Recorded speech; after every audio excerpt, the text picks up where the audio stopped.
So it's a Big Game Super Sunday Morning Drinkers edition. Exactly. And we got our banner up. We have the banner, dude. It's going to be Diego, dope. will you please be the first one to sign it? All right, where's the marker at? Oh, yeah, we got a marker right here. And we're going to have all future guests sign it as well. We need to get our previous guests on there, ASAP Rocky. He's going to be in town, I don't know, soon within the next... Well, he's going to be here in the next couple weeks or so. But we'll also get Omar to do it. Mm-hmm. I talked to Gonyo, see if he wanted to join. Oscar and Ciara were over here yesterday. You bring up Gonyo in the last podcast. Yeah. When you said, you know who would really be down to go to Austin? And if you notice, like all of us, like without, like we're all looking down, we all say econom. Yeah. Right, immediately. Yeah. Yeah. Dude, so this is great. You know what? I'm going to break it. Already? You're going to drink? It. Yeah, do it. Well, dude, your birthday is on Wednesday. I think that you should sign it first. Think I should sign it? Are you just like signing with your signature here? Yeah. Signature. Because our name's are already up there. I'm going to sign it right on the bottle. All right, yeah. Sign it right on the bottle. Well, I mean, I'm for top right corner, but you do you, baby. It's right in the bottle because I always drink hard alcohol. Yes? Ooh. See, we're going to talk about the game in a second. We will. We're going to talk about this. So now, is that a safety and a touchdown that you saw? Or... No, safety. Well, let me do the thing. I'm sorry, is that a field goal and a touchdown? Okay. Oh, that's your signature, huh? Okay. That's not your signature. You just scribbled in there. Huh? Let me see. I think it's not my signature. So you stirred the bottle, or you shook. Pretty much shaking the bottle. Yeah, basically. Yeah. I shook it up. No, safety would be only 2 points. So we got a field goal going on, I think, for KC. Yeah, so it's 3. Tampa Bay has 7. They're attempting a field goal right now as we speak. I also like how we were kind of displaying the dominoes as if that is the sponsor. Yeah, product. And if it's good. Oh, there's a flag. So if you noticed in the last podcast, because we seem to be influenced by the Pacifico beer, Diego always has label out also for some product placement. Well, I don't mean to actually. That was totally on accident. I never noticed that. But it is my favorite beer. It's a good beer. It is my favorite beer. Gluten free. It's great. You know what else was gluten free? The sauce. Oh, yeah. That's right. And where did you purchase this sauce from? It's Nando's sauce. Actually, that's right. When we were in London. We were in London. We had some Nando's. When you guys went to go enjoy it, and I was occupied. You were occupied, yeah. You were busy doing something else, and it was cool. It was last day in London. Last day. Oh yeah, that's right, huh? It was last day. Yeah. It was our last evening. Well, yeah, because the morning we got donuts, and then we're like straight to the airport. Which I remember. So do you remember that donut place that I'm we doing went it to? Keep talking. I'm getting it. So All right, yeah. So do you remember that in front of like literally across the street from the donut place that we went to before we went to the airport, there was some like socialist graffiti. Oh yeah, there was like I remember it. And it was like a historic like Marx walk or something. Like it was a tour. Advertising a tour for a Marx, a Marxist walk. Because Karl Marx lived in London. That's why he lived in London. I believe in exile, if I recall correctly. And so I think that's what it was about. But for those who want to walk in Karl Marx's footsteps, I thought it was pretty funny how they did it in graffiti instead of like a banner, like some sort of advertisement, you know? I mean, I think you have to have your gimmick if you want to catch people's attention. So That is true. I think that's just how you do it. Because you see it, it's going to catch your eye, and you're going to be like, was he pouring? He's poured himself a little shot of tequila, right? Perfect. All right, Brian. Now, for those that are also wondering why we're so sorry. What, the little shot? Hesitant about this is that It's not that. Brian has a tradition where he does not drink at the beginning of the year until it's his birthday, which will be on Wednesday. And we had a discussion earlier deciding whether today's podcast would be a celebratory podcast, but it's in the middle of the week, and I think it was episode 2 where you weren't here, or at the end of the episode, Omar in solidarity was like, because we both were he was gonna do just the month of January. He made a promise or whatever pact with his mom. And she was like, let's do the whole month. So he was going to do the whole month. And I said, well, I usually just go to my birthday, which is an extra 10 days. And on Friday, he calls me. And it was right after jiu-jitsu. And I was thinking about calling him too. Because I was like, I kind of want to drink this weekend. For some reason, there's something in the air. And I called him. I was like, I wonder if he stayed true. And he called me first. And he was like, hey, we're going to the 10th, right? I was like, yeah. He's like, oh, fuck. He's like, my coworkers just gave me a 6-pack. He's like, I kind of want to drink. and I was like, well, do whatever you want to do. I'm going till the 10th. And then I said, but part of me may want to drink on Sunday because of the game. He's like, oh, well, yeah, if there's a time to drink, that would be the day, right? Absolutely. So I said, all right, well, let me know if you break. He doesn't let me know. The next day, which was yesterday, I texted and I was like, hey, did you drink? And he's like, yeah. And then he sends me a bunch of memes, and one of them is like the Seth Rogen meme where he's all like ashamed. He's just like, and he's like, and he was like, it felt extra good because it felt like I was being naughty. Hell yeah. That's fun. So, hey, let's do this. All right. Let's do this. It's your birthday, Brian. I know. I'm just going to say happy birthday, Cheers. Brian. Cheers. Yes.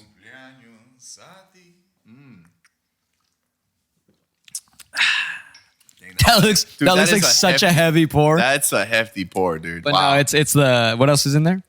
It's basically It's soda water and a little bit of ginger. A little bit of because ginger. the ginger ale and that look like similar colors. So Oh my God, this tastes incredible. Hey, how does it feel, dude? Finally have alcohol back in your system. After the withdrawals. Dude, I legit had withdrawals. Well, dude, at the end of 2020, you were going. I was really going really hard. fucking hard. Everything that like okay, so hold on. So we obviously got together for drinks a few times, right? But there was a few times where like we brought bottles, right? Yep. Of course, I'm leaving them to him, right? Yeah. And then I'll don't have he tells to. me, no, but I do it anyway because I know you're gonna drink it. Yeah. And he does drink it. Like 2 weeks later, he's like, "Yeah, I already killed that bottle." Oh, it would probably be less than that. It was literally probably within the week because this guy's at the Super Sunday game. Super Sunday. The Super Sunday game. Anyway, it was probably from end of October, for sure, like November. So 2 months straight, we're talking about multiple drinks daily. And I don't really drink beer. It's all hard alcohol. And so we're looking at like four drinks or so on average, where like those are doubles or something of like heavy pours. May not even be measuring. I'm just like. So can I ask you something? Do you think that you buy a lot of alcohol? Like, have you ever checked your spending record and seen like, oh fuck, I spent a lot on alcohol? Yeah. Well, it coincides with also food purchases because if I'm going to be drunk, I'm probably not going to want to cook. I'm going to be kind of lazy, and I'll be craving unhealthy food too. So it's like, yeah, I'm going to eat out. So it's a combination of both. Well, I was gonna say though, but when he does cook, he's also drinking too. I was gonna say, Brian doesn't know how to cook, right? yeah. And so, like, remember, he makes this incredible. What is it? It's a vinaigrette, right? Or it's like, what is it? Dressing? The It's a Dijon dressing. mustard one that you did. Oh last yeah, that's a time? basic one. That's a basic No, one. but yeah. but I'm just saying, that's the one where I'm like, where Brian made it, and I was like, wow, this is good. We made it with his famous venison balls. Delicious. the energy balls. Yeah, The exactly. energy You know, balls. it's so funny. I have venison in the freezer too. Ooh, I have nice. venison in the freezer. Nice, but the point being though, it's also going to be a lot though because he only drinks quality alcohol.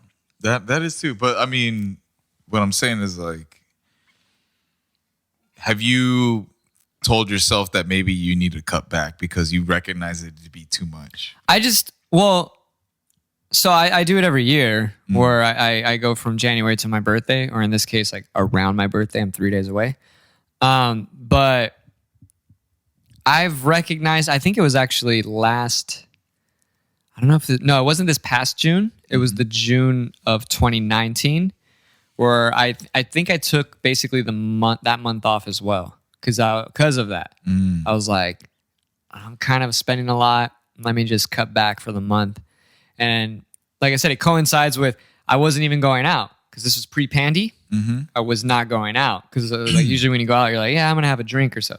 So I wasn't going out, I wasn't eating out, and I wasn't drinking.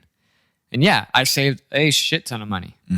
And same with this. I've saved a lot of money. Like I do save a lot of money because if you're looking at buying a bottle a week almost, and it adds up. It adds up, and it could be like it's not like the greatest high end shit, but it's definitely not.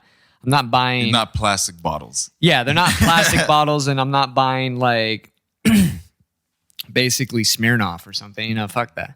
No, I'm gonna be buying bottles that like 50 to 60 plus. Now, do you find yourself buying a different bottle every time to make sure that you're not getting the same thing twice?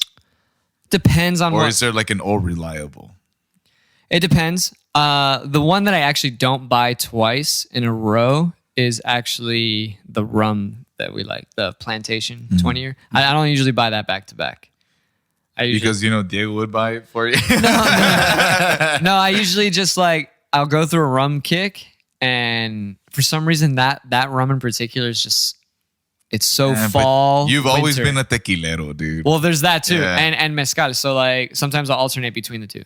Like I almost bought a bottle when I went to go grocery shop for this stuff earlier. I almost bought a bottle. I almost was like, you know what? I'm gonna go to Bevmo and get that bottle of 1800, that nice smooth añejo. Started sweating a little bit too as you thought about it. Since Newsom canceled COVID, Right. we're reopening slowly but surely. Right.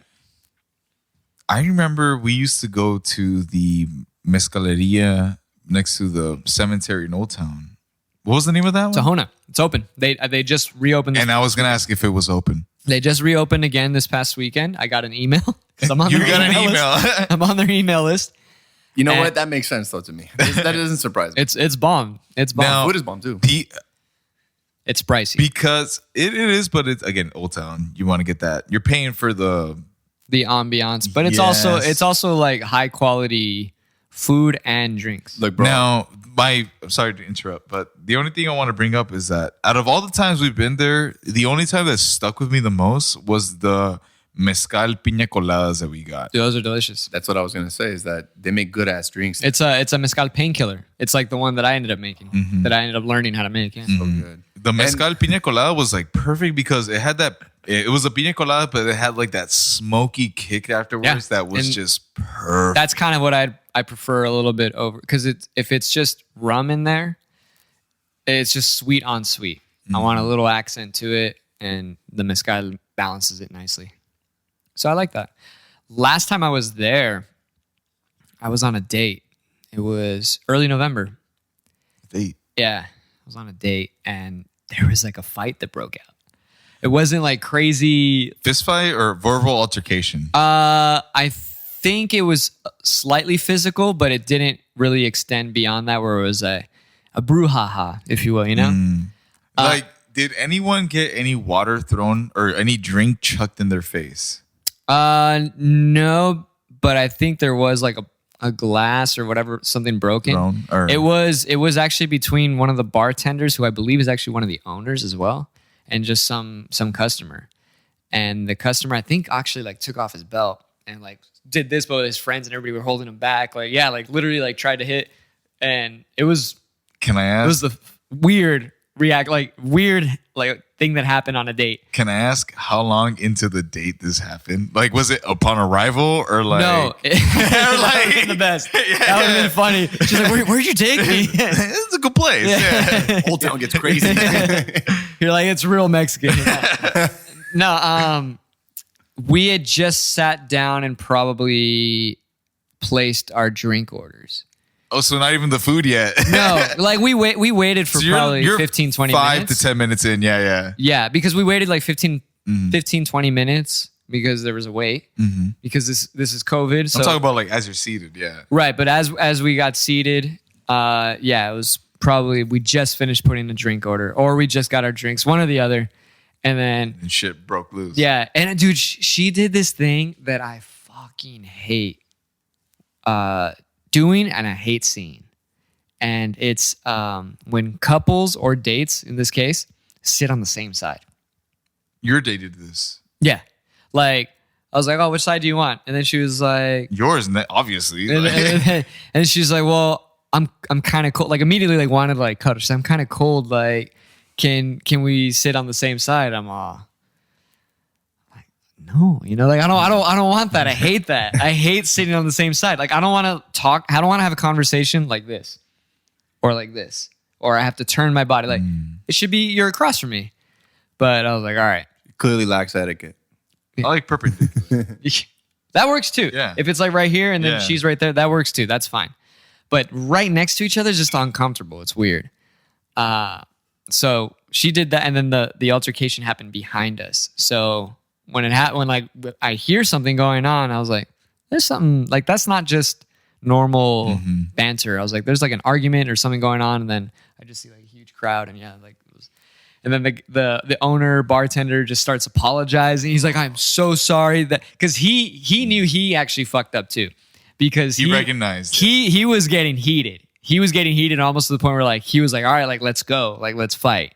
And I was like, and then he recognized after the people left, he was just like, I'm so sorry. And he's like, I'm not usually like that. This usually doesn't happen. Yeah, it was.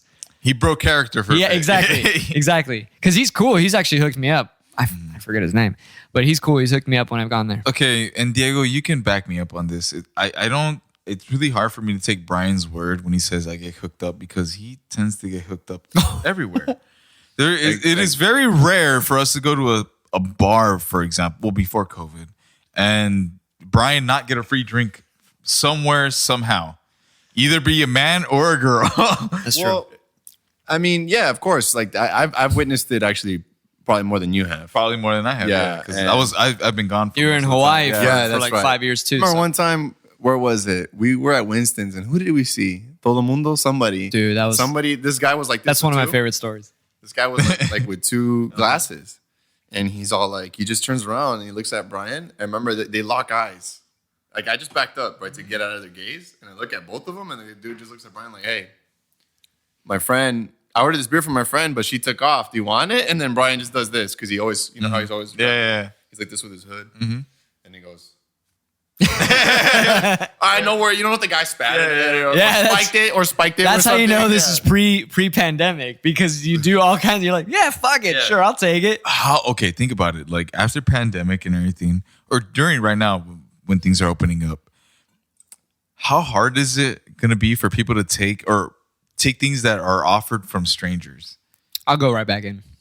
Well, we know you will, but like I'm talking about everyone else. I'm pretty sure it's going to be a little bit harder. Oh, it'll be weird. I would say 'Cause for think a about- couple years. Think about how much shit we've done in Maybe the just a past year. in our day-to-day basis that before the pandemic, we're like, oh shit, we were really filthy. Dude, beer pong. Beer pong. Think about beer pong, how nasty it was in general. you Like, just watch the ball, yeah. you rinse a ball in water that it rarely gets gets changed changed out. out, It never yeah. gets changed out. You have the cups filled with beer. The ball is getting dipped in the sewage water. Maybe it falls on the ground, Some whatever. shit, some Everybody's grass. hands from the party has already touched that ball. And it goes into the cup, and you're like, I'm going to drink this beer. Because It's so gross. the alcohol suffocates the bacteria. It is so gross when you think about it. Like, I think it was probably towards the end of when I was living at the North Park place where we started like wising up and we were saying, you know what? It's kind of dirty. Let's just have all water and we'll drink if you make that in the cup, you know? Yeah. Well, Because it's disgusting if you're not doing that. drinking games and everything. So, what do you think? What do you think is the drinking game that you were Amazing. First of all, we aren't really the type of people that we would show up at a party. Again, back in the day, we wouldn't show up to a house party and see a drinking game and be like, all right, let's go in, let's kill this, you know? Like, but which one did you feel most comfortable playing? Oh, 100%. It's Flip Cup. I dominated in Flip Cup. I was I was the anchor. at my birthday, my 20th birthday. This guy, it was the anchor for. Yeah, I'll run the table on that shit. Like, Yeah, I it's remember like- that. Yeah, I remember it's that. almost. I would say like 90%. Accuracy? Yeah, I'll just, like one flip, like straight up. I'll just I remember Diego got really good at beer pong for a real moment because he recognized his height Yeah, And that's gonna help. instead of like shooting for an arch, he would just shoot straight. That's It would, just, funny. it would go from up to down. And it'd be a perfect shot every time. No way. I do a big arching rainbow shot. Yeah, of course. You want to see that splash. Well, if you make a swish, there's no splash. Yeah. It's just like zoom. It's beautiful. I knew some people that could just, and they weren't even that tall. They were just like, wow, and they can make it. I was like, holy shit. Yeah, inbred savage. That's some crazy shit. Practicing. Look at, we got Gwen Stefani right here, and this is Adam something- Levine. That I asked earlier, Super Bowl commercials. Right. This seems like something for The Voice. Oh, for sure, because you have This Blake, guy, right? Balake? Yeah. Balake. Balake Shelton. Dude, I want some Spurs. If we go to Austin, we're getting boots, right? Oliver already has boots for sure. You have boots like that? Yeah. Oh, he's like, I'm Mexican. Yeah, of course he does. No, go to Boot Barn.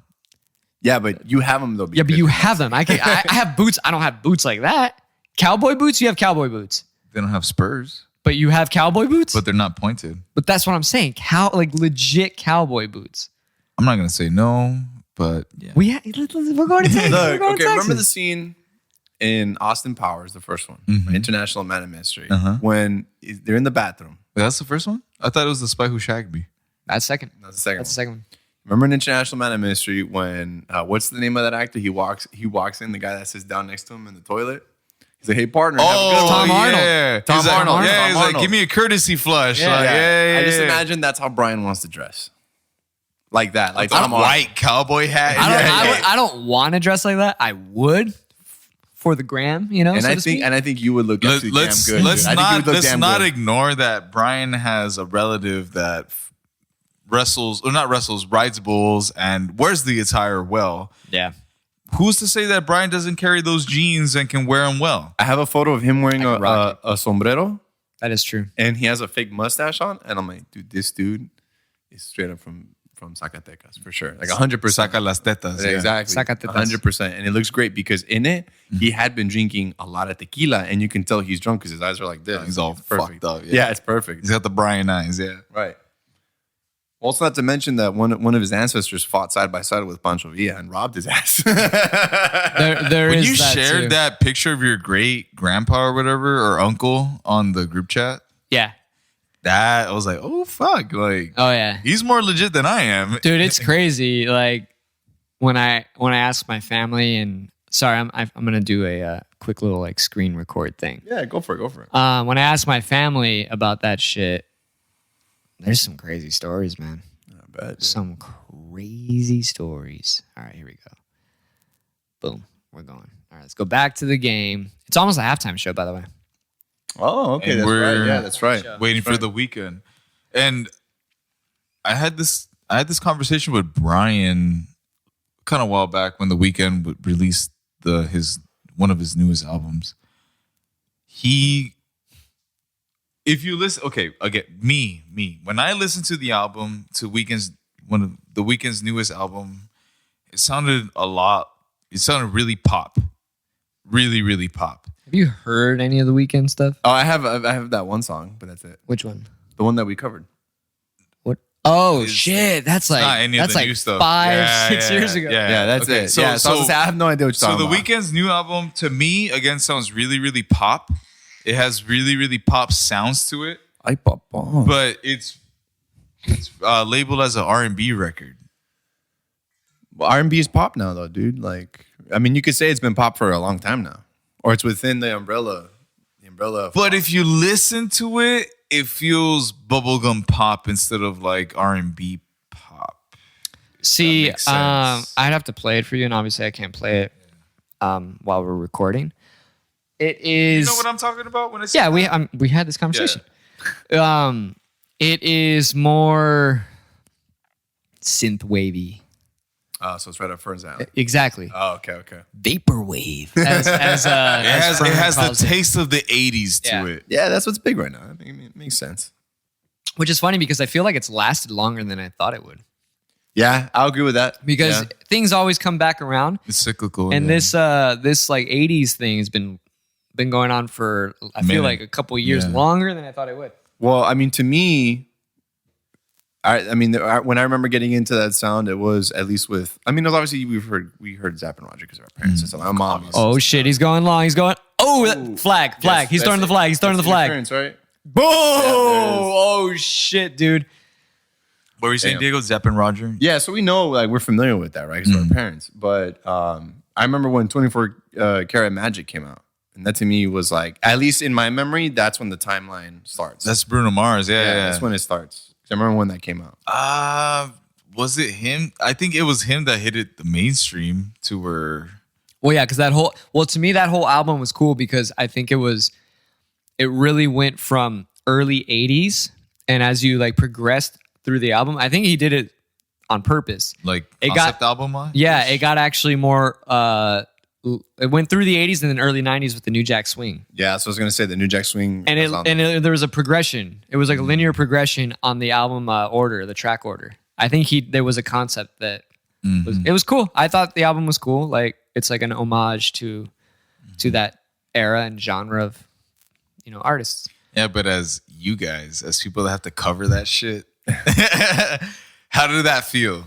Was it fun playing? Is my question. Some of it is cool. Like some of the Bruno stuff is cool. Yeah, sure. Like I mean, it's obviously at some point, dude, it's gonna get kind of old.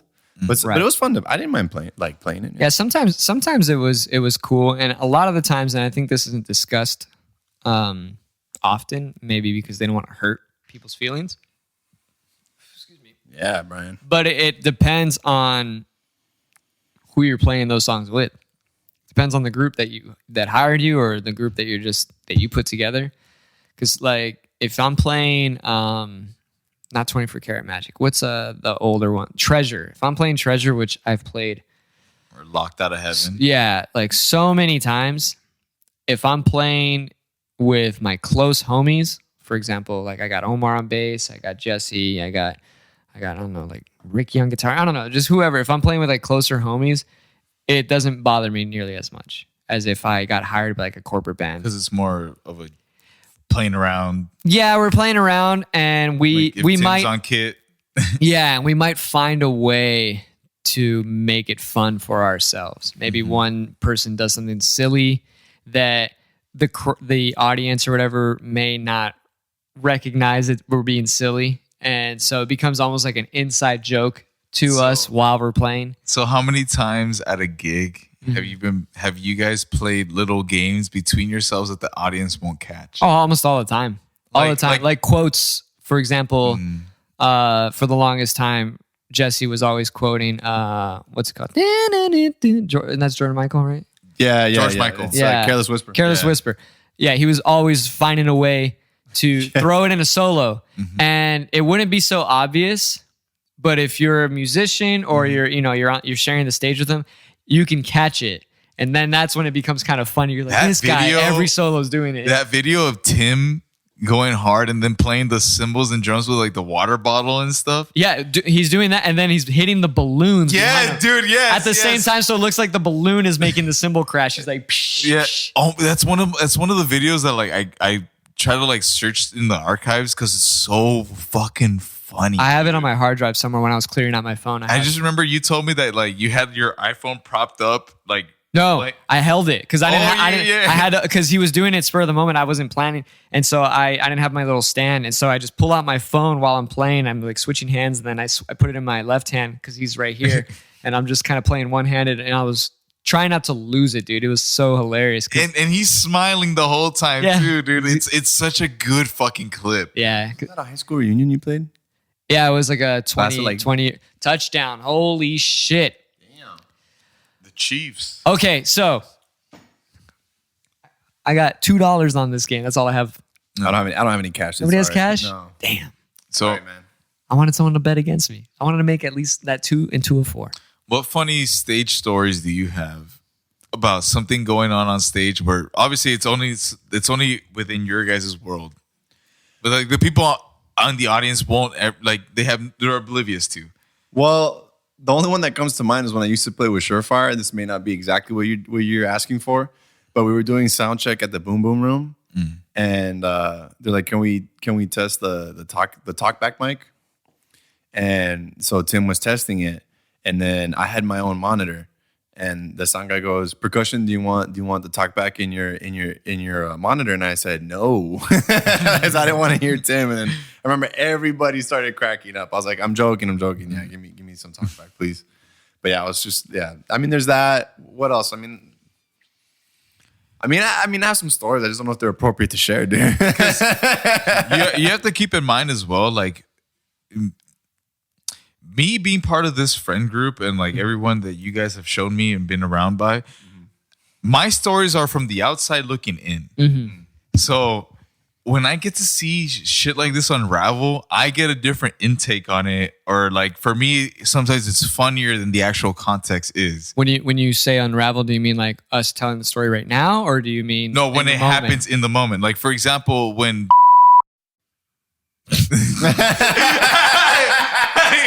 God damn it. That's 131. It's not me. It's not me. Yeah. Keep going. All right, yeah. Keep going. All right. We're gonna write Damn that. it, dude. God damn it, dude.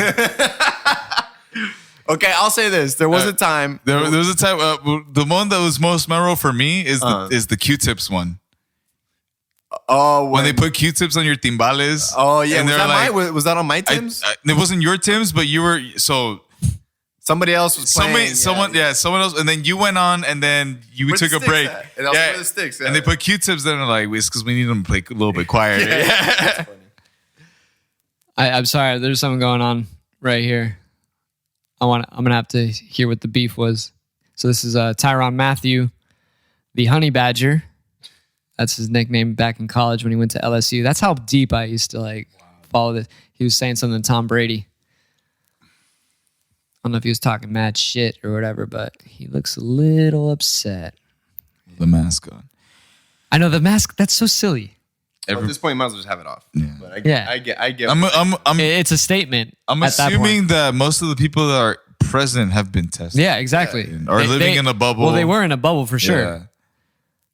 But yeah, see, like little shit like that, for example, that again, as a spectator, that's someone involved gets to see, and it's fucking hilarious. Right. Yeah. Yeah, I mean, it's just as funny for us, I would say. I mean, there's some like some stories, but I'd have to think what was like a really hilarious one. I can't remember. Oh, I'll tell you one. I mean, when we did our Maracuya show, Brian totally forgot to come in on a certain part, and I was like, "Oh, Brian." But it's okay though. It's okay because everybody was singing it. Everybody was singing ba ba ba ba ba ba ba. Like everybody was singing it. But it's okay because he came in and he still saved the day. Yeah, I just that was a song that I got cocky with. I was like, oh, I know this song front to back. I did it at the rehearsal without the chart. So that was the one I didn't go over. And then when it was time, when it's actually just me to play, I was just like, oh shit. Yeah. So It's all good though. It's all good because and to me, when that happens, it's okay. Okay. It's okay. So Nobody's now, perfect. Now, for me, as a person that's in the audience and has either heard you guys rehearse or know what it's supposed to somewhat sound like, Right. and I'm just panning around the crowd See if everybody noticed. and seeing if either people notice or they catch it or something. No one knows what most people know. Yeah, most people don't know what the Yeah. fuck's going on. Dude. Only other musicians that are even familiar with that would know. But the thing is, the embarrassment doesn't come from that. The embarrassment It's from the fellow musician. and it's not even. I wouldn't even say it's actually embarrassment. It's more disappointment in myself than anything else. Because you rehearsed it for so long. Because I got cocky because I was like, I know this and I don't need the chart. And yeah, I just got cocky, and that's what happens sometimes when you get cocky. Like life will humble you. But it's all good. Like I'm not saying it to make fun This of. is a It's trip just- commercial. Look at this really shit, dude. weird. Look at these stars. Look at these Wait, is stars. that Shamar Moore? Yeah, that was Shamar Moore. Holy shit, So it's like has dude! How many millions? Did These aren't has-beens. Oh wait, is that the guy from Crank Yankers? Yeah, What is this about? I have no idea. Gin, baby.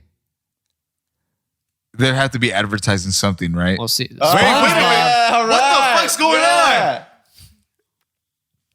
This is just all of It's all pop culture. Yeah. It's every Super Ninja Bowl. Turtles, Dora the Explorer, Yeah. the Ring Girl. Oh my god. Beavis and Butthead.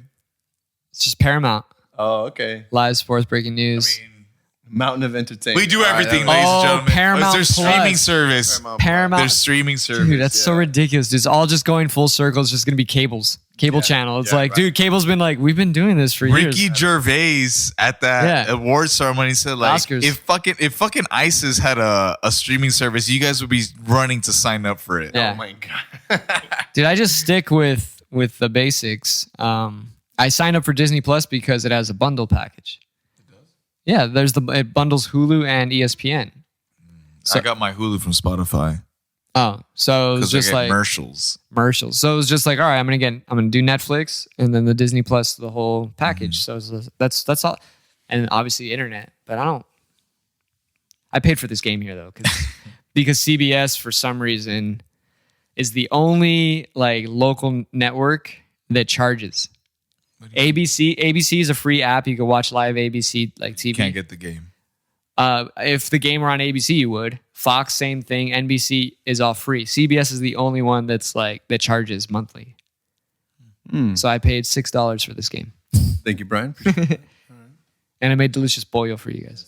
I appreciate it. Yeah, thank you. I'm head over tits over the sauce, man. It's good shit, huh? And I've been dipping the pizza in the sauce. There is a lemon and herb as well in the fridge if you want to try that We sauce. will get into it. We'll get into it. Definitely. But overall, this has been a very comfortable Sunday for me. I don't know about you guys, but for me, this has been a very comfortable Sunday.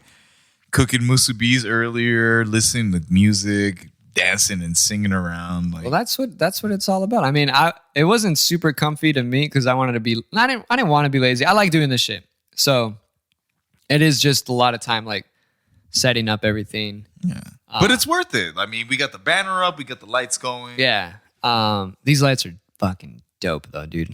Props to Jesse for like The hint. even. Well, yeah, I had no idea about these lights, and he just was like, so yeah, I mean, think about it. Like at the last Maracuya YouTube live show, Jesse's equipment.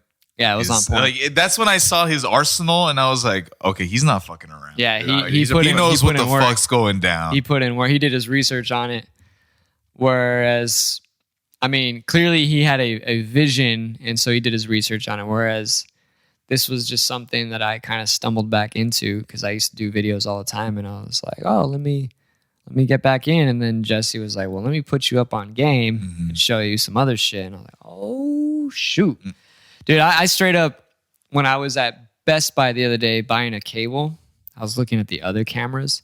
I was like, damn, these cameras are expensive. But I feel like if we continue with this, for sure, like one of those is, we're almost each going to have to get one of those kind of cameras. So, because it'd be nice to have a group shot like we have right here with the GoPro, but then if one of us is telling the story, like, bam, that camera's on you. Because you want it where it's like really close to you, you know? Like this shot is getting us as a group, but if it's like, for example, me right now talking, you want like that shot like right here. Yes. Yeah, man. I mean, It's a learning process. yeah, we'll eventually get there for sure too. Because I also want to do. I don't want to go deep down the rabbit hole because it is a rabbit hole for like the video and stuff like that. But I would eventually want to make that investment even for myself, so I can make videos of me like playing and stuff like that, or even for the Maracuya stuff. Anyway. See, the brilliant thing is though, if you get a newer iPhone, those videos, I mean, we shot some of these podcasts just with an iPhone. You can do legit videos with that, and I could show you how to, sync that properly. Because if you want to do legit videos of you playing, you're also going to have to get mics. You're going to have to get an interface to get, Right. So it's gonna cost you more than it costs me because of your instrument. Right. Fair enough. But Fair enough. so you will have to learn a little bit more. But you could literally just shoot it with your iPhone. Perfect. Yeah. I mean, just to start. Yeah. You gotta start somewhere, right? I mean, we started with your old GoPro with his iPhone. You're eventually gonna have like a transcriber and everything. We need a teleprompter. we need a teleprompter. We need some sponsors, dude. Like this Eventually, podcast was sponsored by Domino's. I know, right? Nando's and Pacifico. I know. Jesus. I was having this kind of epiphany where Epiphony. I'm glad that we're doing this because we want to. We have time on our hands and we just want to do a project together.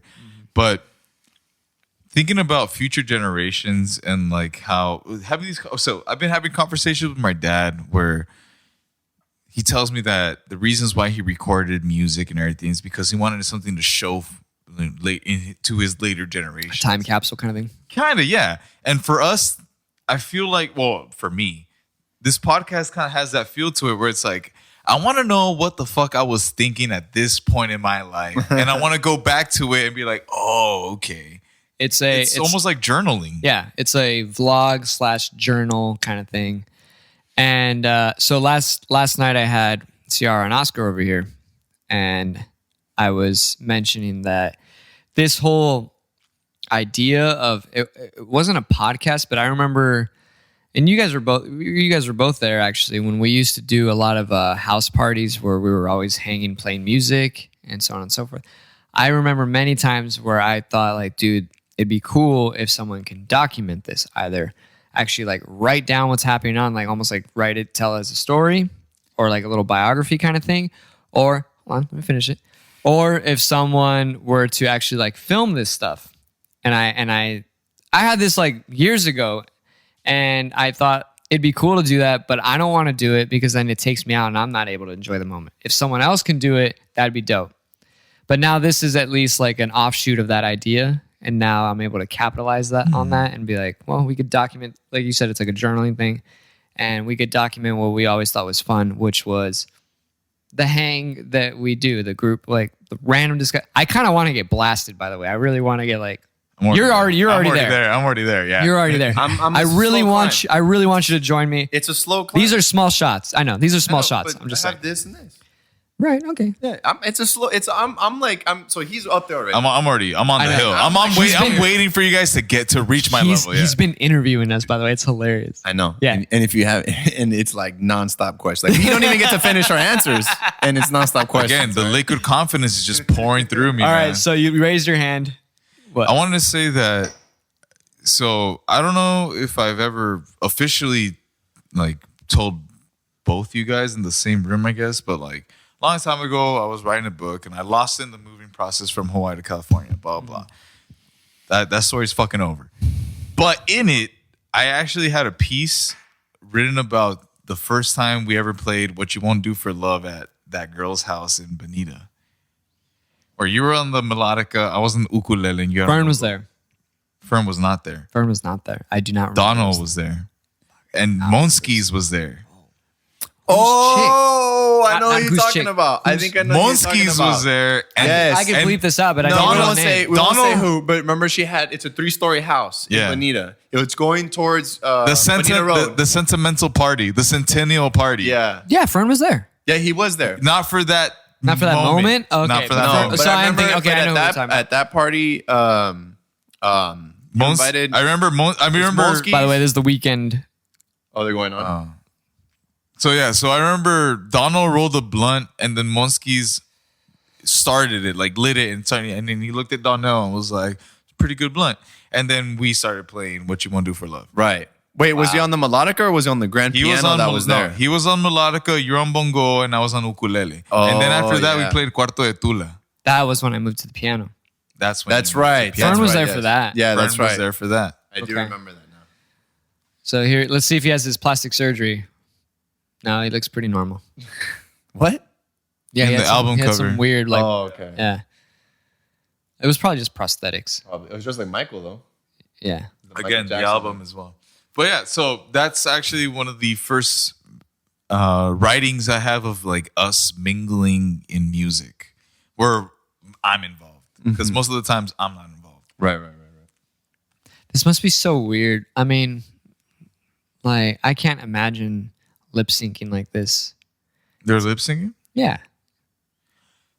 So when JT exposed Jackson's Janet. titty, Janet Jackson. they were lip singing while doing so. Syncing. They were lip syncing while doing so. Possibly. I know for a while, because when you're in such a huge stadium like that and it's live, you generally don't want to risk any audio issues. So it's kind of pre-recorded. And So are there moments where lips sinking is justified because apparently the general I audience think in that doesn't like it. in that instance, it is. I think when the Red Hot Chili Peppers were playing, I don't know, a few years ago, that was also pre-recorded, and you could tell. I think the last one that I remember, and I brought this up off air, that was for sure like not pre-recorded was Prince's halftime show. Oh, that wasn't. Hell no, because they actually were going to cancel the halftime show because it was raining, and it was outdoors, and they didn't think it was going to rain, and you don't want to risk all kinds of electrical issues. But he was like, "No, we're going to fucking play." Oh, you know what? Now that you mention it, I do remember him taking a solo on his guitar. Yeah, and he's taking a solo, so you can't pre-record that. I mean, you can if you know it, but Prince ain't that kind of guy. No. He wanted to be authentic. Yeah, for sure. And he did his thing. I do remember that game though. I remember when he came out. That was cool. That was when the Bears were in it. The Bears. The Bears. I'm trying to think of lost. like what other halftime show like stuck with me. Well, clearly Janet and Justin. Wait, didn't the Who do a show as well? Maybe, I don't know. I usually Bruno did a show. No, the Who. I know. I'm just saying. I know. Bruno did one.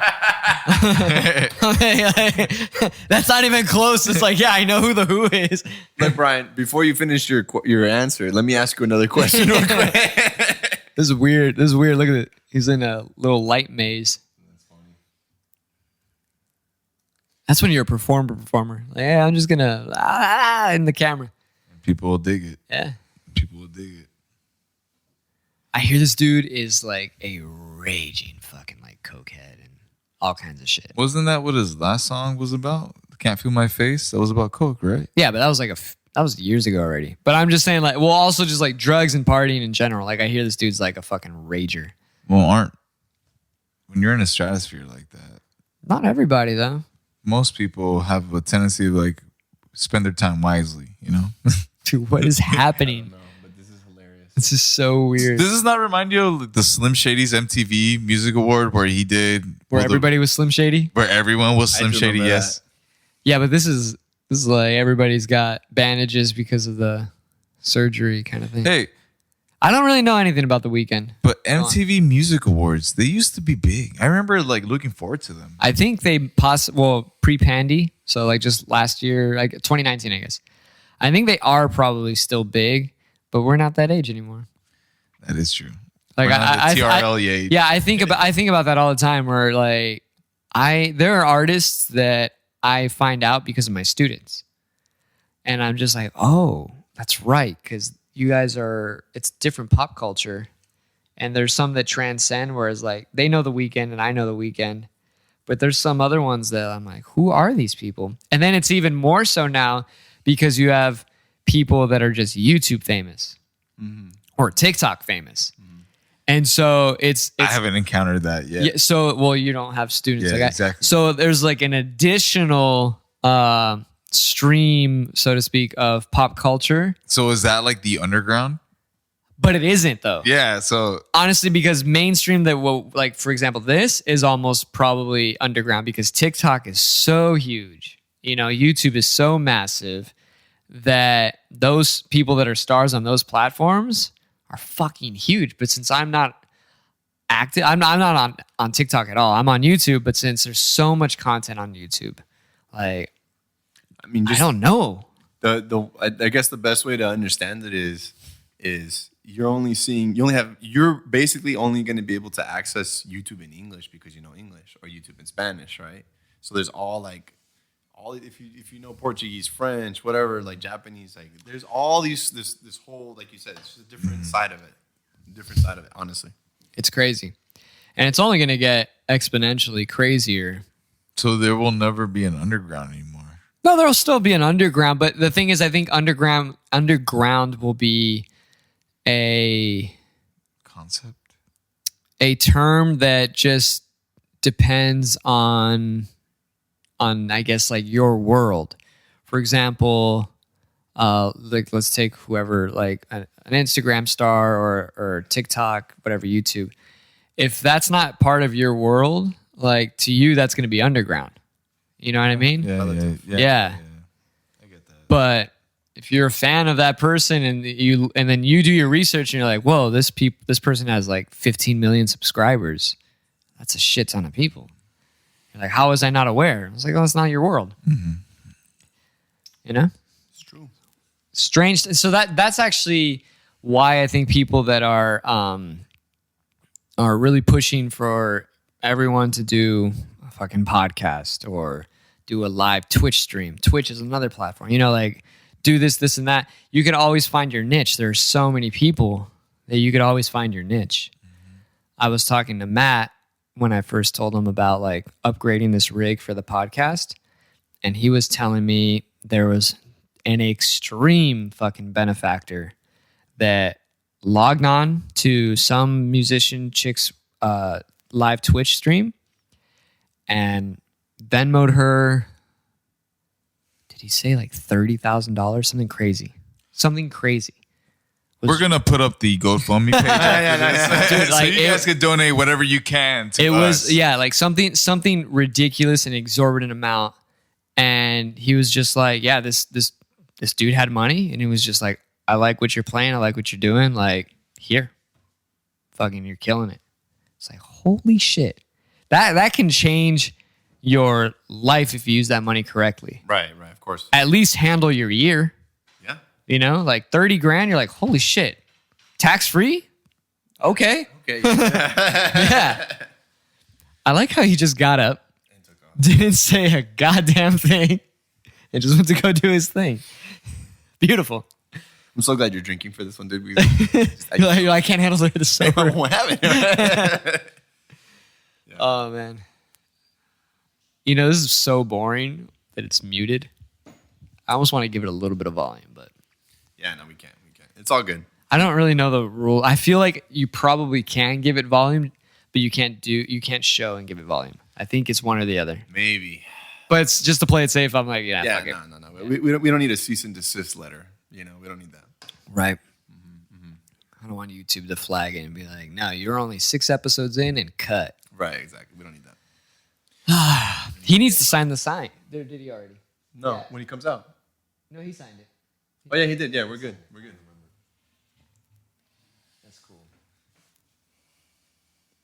That's cool. I need to get more artwork in here. Yeah, I mean, dude, you have this whole wall right I have here. a huge fucking wall there. I have space over there. Yeah, The bedroom. I have like smaller little things that I still haven't hung up, but it's also because they're just small. And I'm like, I don't want these little like boop boop all over the wall. Oh, welcome back. I'm back. I had to go to the washroom. I know. I thought it was funny because you didn't mention anything. You just got up and were like, bam. Last time we make a whole scene out of it. I know, but that's what's kind of funny. All right, well, When this guy took a road wing. that was pretty funny. One of the deleted scenes was our reactions to you being in the bathroom. It's funny. Actually, I left it all in there. I don't know Yeah, I what was you're going to say, talking we're talking about. I left it all in there. Scene. It's in the podcast. Yeah, it's in there. I'm over you, boy. I'm over you, dude. Will the real Slim Shady please stand up?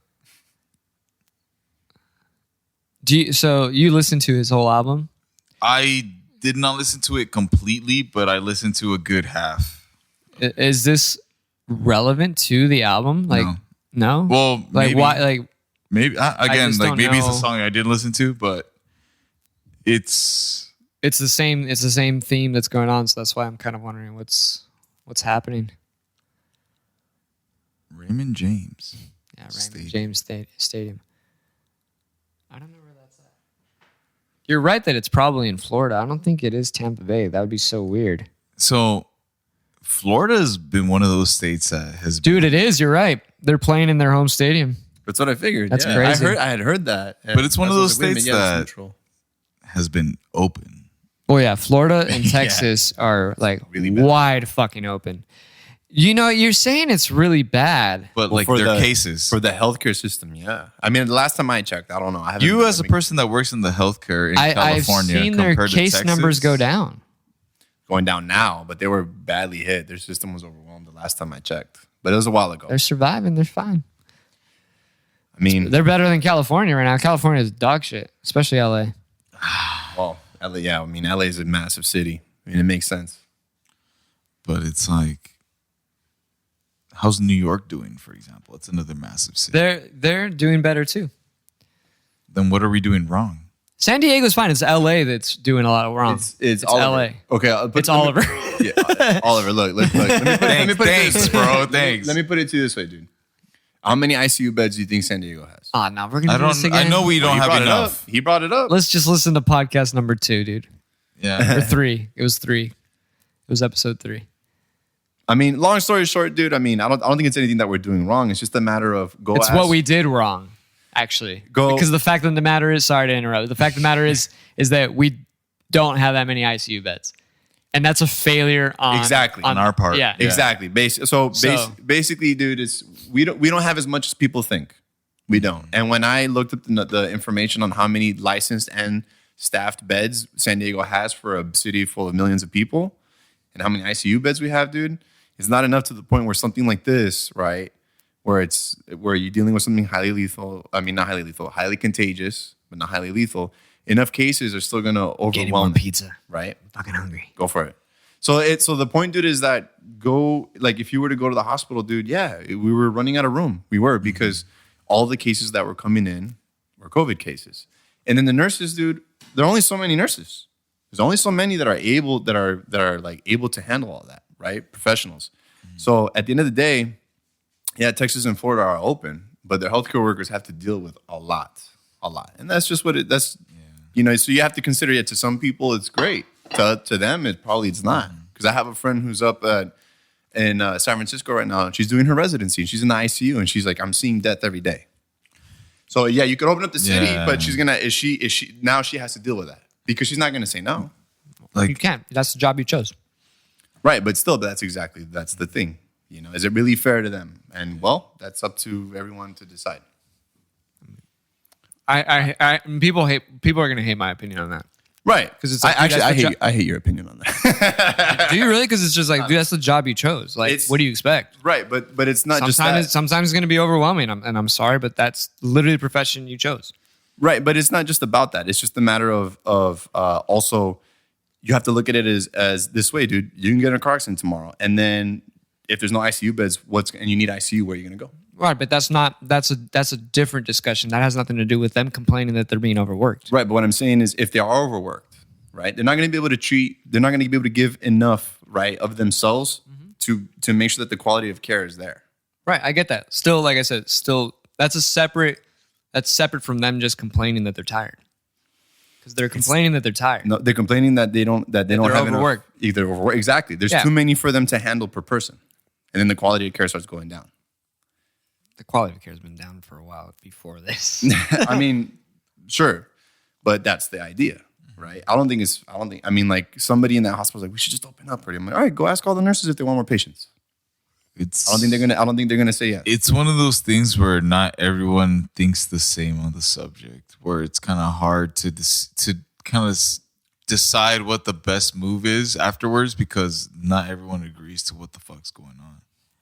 Well, I just think it's a matter of looking at it in terms of treat others how you want to be treated. It's that simple. If you were in their shoes, do you want everybody to say, screw you, you deal with it? I don't think so. It's just, and it's also like, again, I'm not in the realm or anything, but from the experiences I've had from people I know that have been affected, and I've noticed a mixed bag of reactions to where for some people it's not a big deal, and for others it's like they're dying. So yeah, dude, of course. It's just, it's hard to gauge, man. It's really hard to gauge. Well, I mean, more people have died than Americans in World War II. Mm-hmm. It's a lot of people who are lost family members. Yeah, and most of them elderly, but a lot of them are the ones that just simply had, underlying health conditions. Yeah. And then imagine all the people that couldn't get treated because they were overwhelmed, because the healthcare staff were overwhelmed. And then, like I said, I don't think it's fair to put people like my friend in a position where, okay, who's going to get the ventilator, who's not? Who? That's a tough choice, right? And I'm not saying it's easy. Like you said, it is part of the job. But when there's a strategy that can at least reduce the harm, reduce the numbers, so that way it's not as straining, so they can at least deal with the cases coming in. I think that's a different conversation, because then, then as long as the healthcare system is able to deal with it, then we can kind of have some level of normalcy, right? Supposedly. Right. But I think it's a matter of put yourself what's in their normal shoes. these days, dude? Right. Well, that's what I'm saying, though. It's the question is treat others how you want to be treated. If you were in their position, right? Could you imagine if you were getting too many cases due to cleaning up and working that you just couldn't handle them, and it was an emergency and you had to do your duty?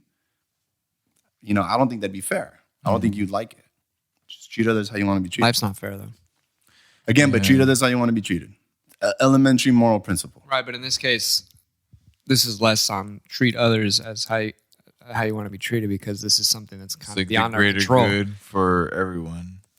Right, but this stuff is still beyond our control. Like it was still spreading regardless of the lockdown, because you can't lock everybody down. People still had essential jobs, and those people that are essential workers still potentially were infected with something. So Right. But to say, oh, let's just open up the system and just let the nurses deal with it, I don't think that's fair. I don't think that's fair to them. but I think that's Part of the gimmick or part of the gig? yeah, because it's not as simple as like, oh, just let the nurses deal with it. Like you have to open it up, because if I'm gonna burp. Mhm.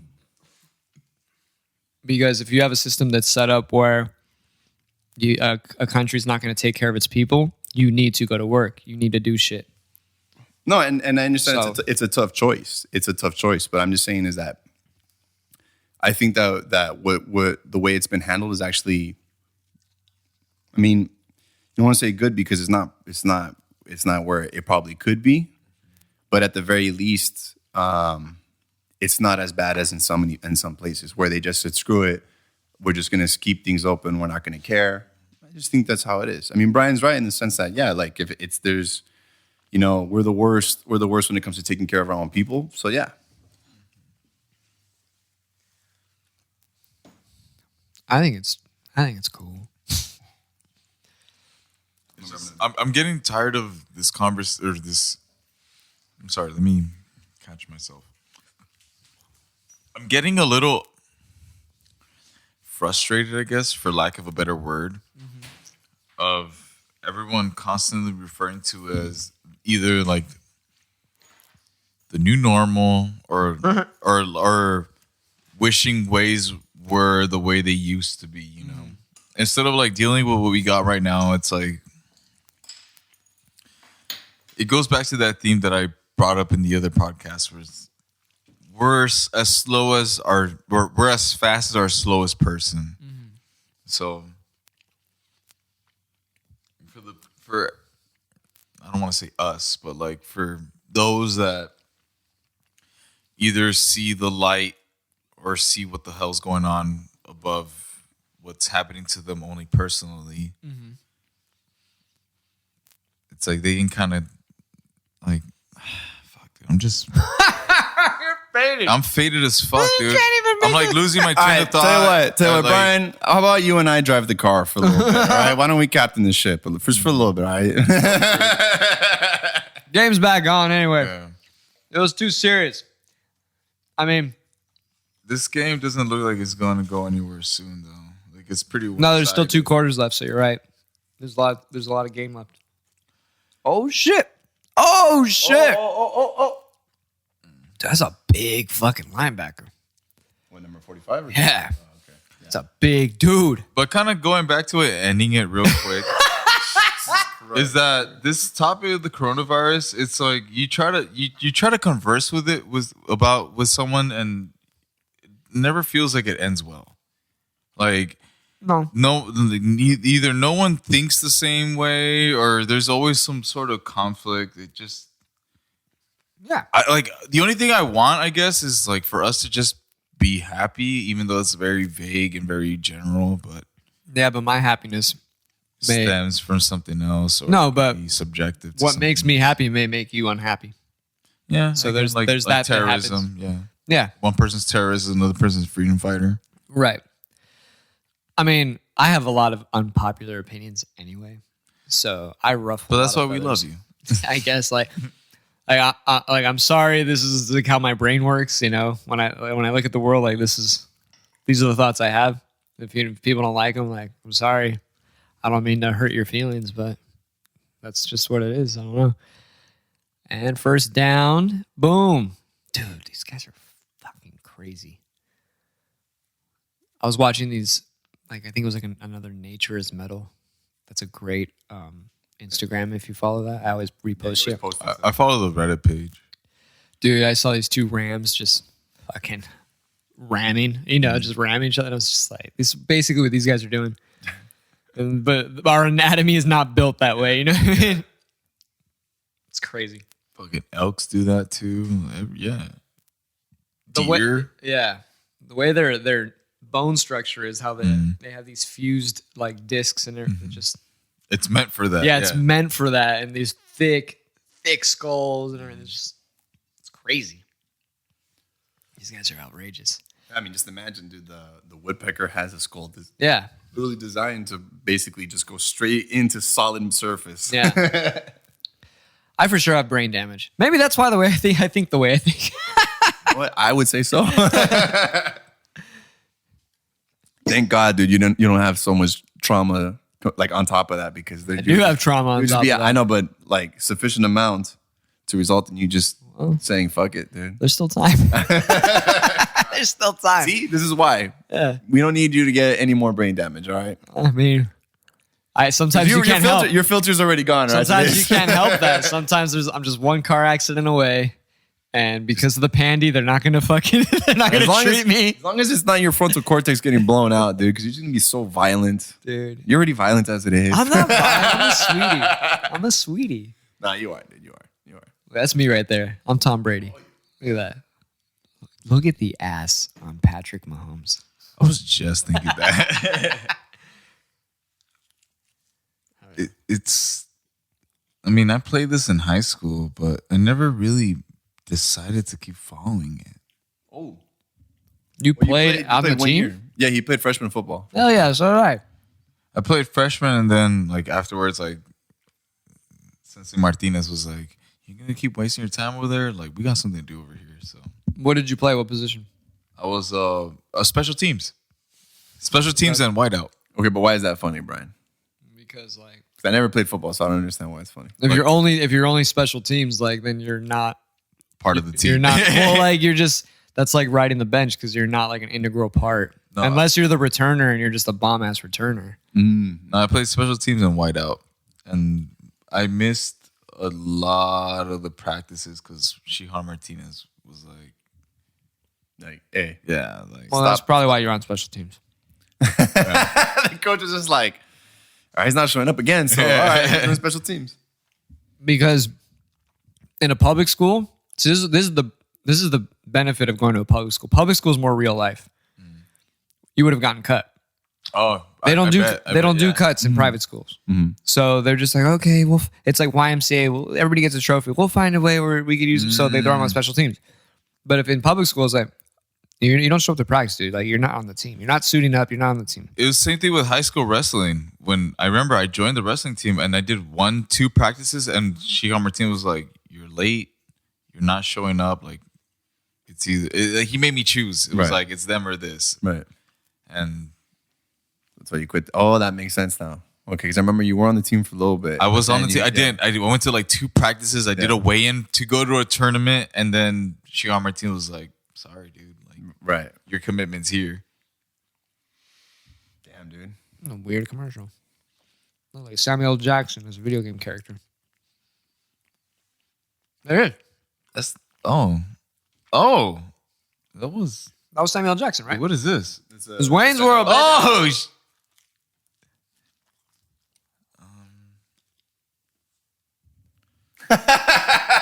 Wow. We're so old, dude. Holy shit. Mike Myers.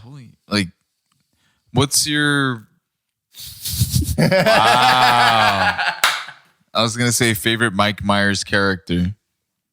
Oh, it's Austin Powers. Austin Powers, yeah. For sure.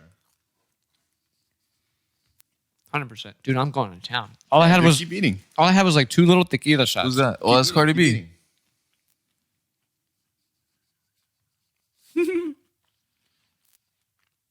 Who's the name of that piano guy that I remember a long time ago I sent to the group chat a video of him like playing piano to a Cardi B rant. I don't know. I have to look it up. Fuck. But it's like he adds like piano background music to just random TikToks or videos. Or Right. I mean, you can look it up now. You got your phone. You're too drunk. Yeah. How many drinks have you had? Dude, that was easily a triple, dude. No. It just looked like it looked like it because of the. Or was it a lot? I don't know, I- dude. It was he did a big point. Remember, he's all like 1, 2, Oh yeah. 3. I wanted to 4, and then he stopped. I wanted to do the It's Always Sunny where I assumed Dale was gonna be like he had 5 and I was gonna say I had 6, but I was like, but who does like, only pussies count or something? Remember It's Always Sunny? I don't remember that, dude. I don't remember. Where it's where they film Lethal Weapon and they show it to the kids The first one. That's the first Lethal Weapon. and they show it to the kids. Is that the beginning of the episode? It's like, hey, the little kid is like, hey, can we get a beer? Because they're in the bar. Yeah. And he's like, you've had like 5. And he goes, well, I've had 6.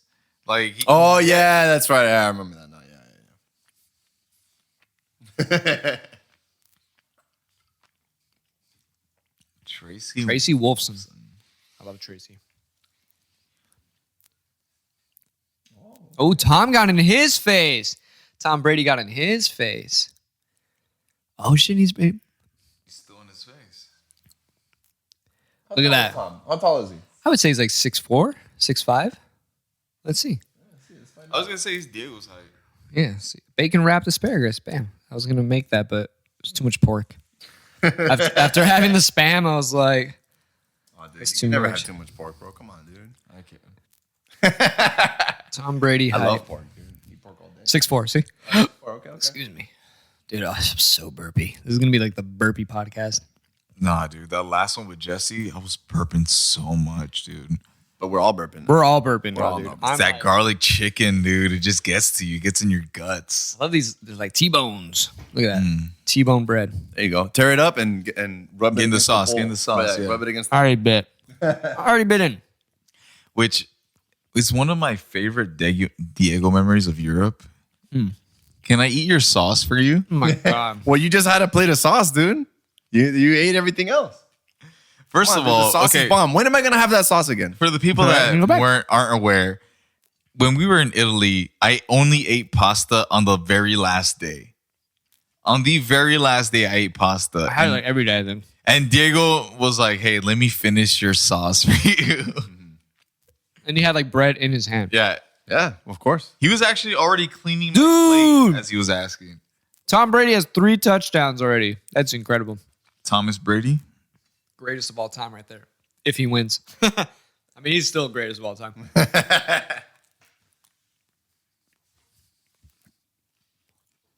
That's crazy. Dude, we got to do one of these when we're watching a fight. Yeah, we can. MMA companion? Mm-hmm.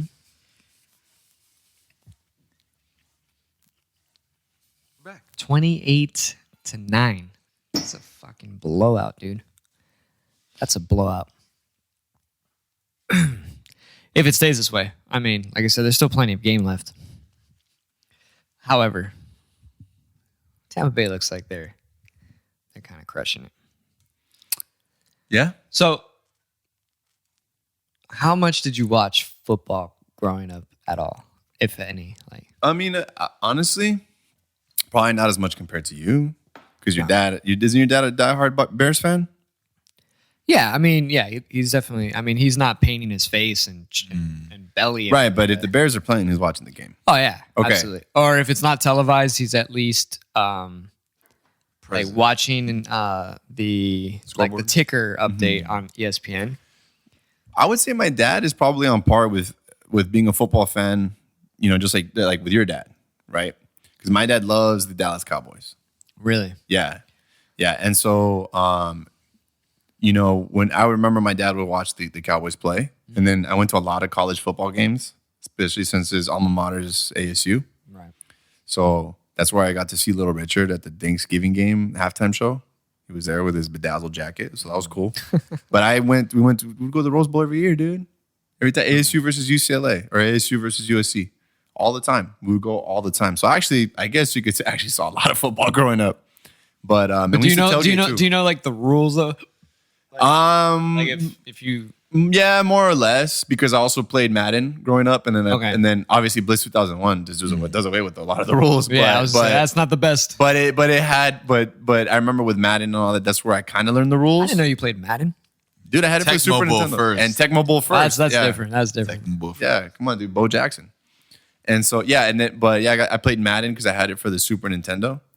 Wow. And then and that's when I was playing Madden the most. And then I even had an NCAA football game. Dude, I loved NCAA. I probably loved NCAA more than Madden, actually, at least when I was in high school. Didn't one of our high school teachers come out in one of those? I don't know. Who? Dominic Cruz? For what team? Cruz? I think Nebraska. No, he played for UNLV. Or I think he played for UNLV. Yeah, I was gonna say either Nebraska or Nevada, one of those two. But I didn't even know. I remember he came out in one like 97. I don't think he came out in one though. I remember he told me. The thing is, they don't have their names anyway. Yeah, they don't have. So it'd just be his numbers. So you could just and you could just be like, that's me. Yeah, no, right. Like, yeah. Straight up, like, and with the graphics back then, like you can't really tell the face. You know, you're like, sure, that's you, man. I guess I don't know. It's not much. Like I can't really prove that, and you can't either. That is true. Yeah. I knew some people that were in the game for sure because like I went to high school with them, and then I knew what university I went to. So like I knew like when I was playing NCAA, I was like, dude, that's him for sure. Like I saw him on TV the other day. Like that's him. It's kind of like when I was playing FIFA. Ooh, sack. Oh, he's trying to get a penalty there. No, they're not gonna call it. Ah, shit. It's like I think a person that was under us when we graduated came out in FIFA because he played for the Cholin Squinkles. Damn. And he came out in FIFA. Yeah, nice. I think I'm very sure he did though. That's crazy. But yeah, I was more into FIFA than. So you're more into football. Football, yeah. I remember I did go see a few American football games at like the Q.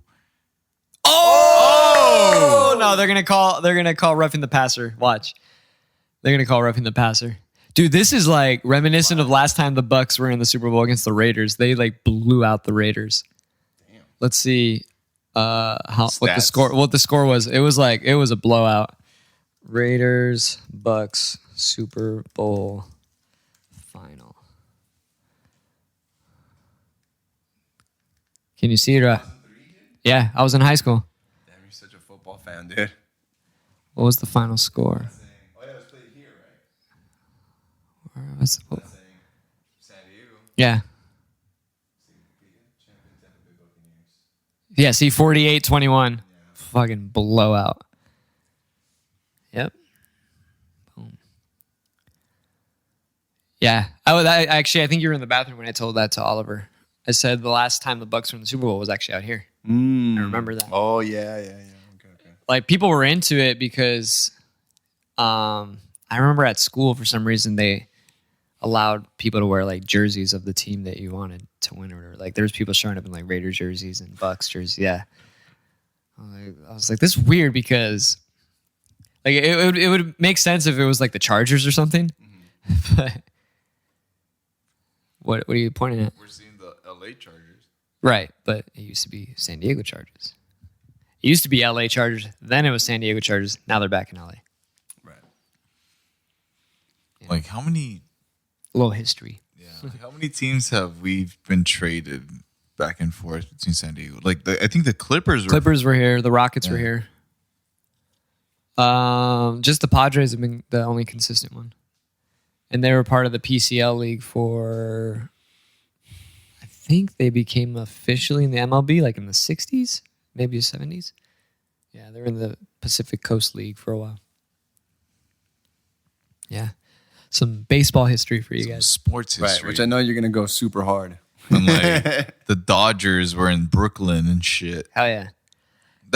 I am right. I'm not botching that. No. Dodgers. Yeah, it was Brooklyn Dodgers. I know that. Brooklyn Dodgers. You have another San Diego baseball legend, Ted Williams, who was from North Park, just down the street over here. I think on Utah Street was his house. Oh yeah, that's right. Williams. Isn't there like a freeway named after him too? Yeah, Ted Williams Parkway. Yeah, Yeah. that's right. You don't know who Ted Williams is? Really? Don't worry, Brian. I know who Ted Williams is. If I say Ted Williams baseball, does that help? Maybe. He's like, oh, yeah, sí, ese Ted Williams. Well, supposedly isn't he half Mexican? Yeah, he is. I don't think he's half, but he is Mexican. Yeah, Yeah. Ted Williams, dude. Yeah. Not with a last name like Williams. Teodoro. I know. Like, I remember one time I was on a business trip flying back to San Diego. I forget from where. And I sat next to this older, bald-headed mustache guy. And we just started talking for some reason. Again, this is way back. And he said that he played for Potros de Tijuana, which is an old baseball team. Not anymore. And when I asked him for his name, he gave me his English name, literally directly translated in Spanish. Okay. So his real name. You want me to bleep this out? Yeah. God damn! Why are you always telling Well, I don't know. stories? Okay, why can't you say his name? No, I'll say his name, but I don't know. I don't know. Again, Like, is it a bad story? I'm so used to getting bleeped out that I'm gonna have to Right, wait. but is this bad? Like, do you? No, it's not. No, He's okay, not- So, he's so not fuck like it. an- So okay, his yeah. name is Timothy Wood. Okay. But he introduced himself. Madera? Yeah, he introduced himself to me as like, "Me llamo Timoteo Madera," and I was just like, "Timoteo Madera." I was like, "Damn, that name's badass." And then he showed me his boarding pass, and it said Timothy Wood, and I was like, "Oh, what the fuck, dude!" Like, yeah. It's so good. Oh man, dude, your face right now when you were just like, this motherfucker's just gonna name drop again. Just like, all right, I'm out. again, like I'm the one that gets cut the most. I'm used to it already. Yeah, but yeah, Timoteo Madera, dude. That's funny, dude.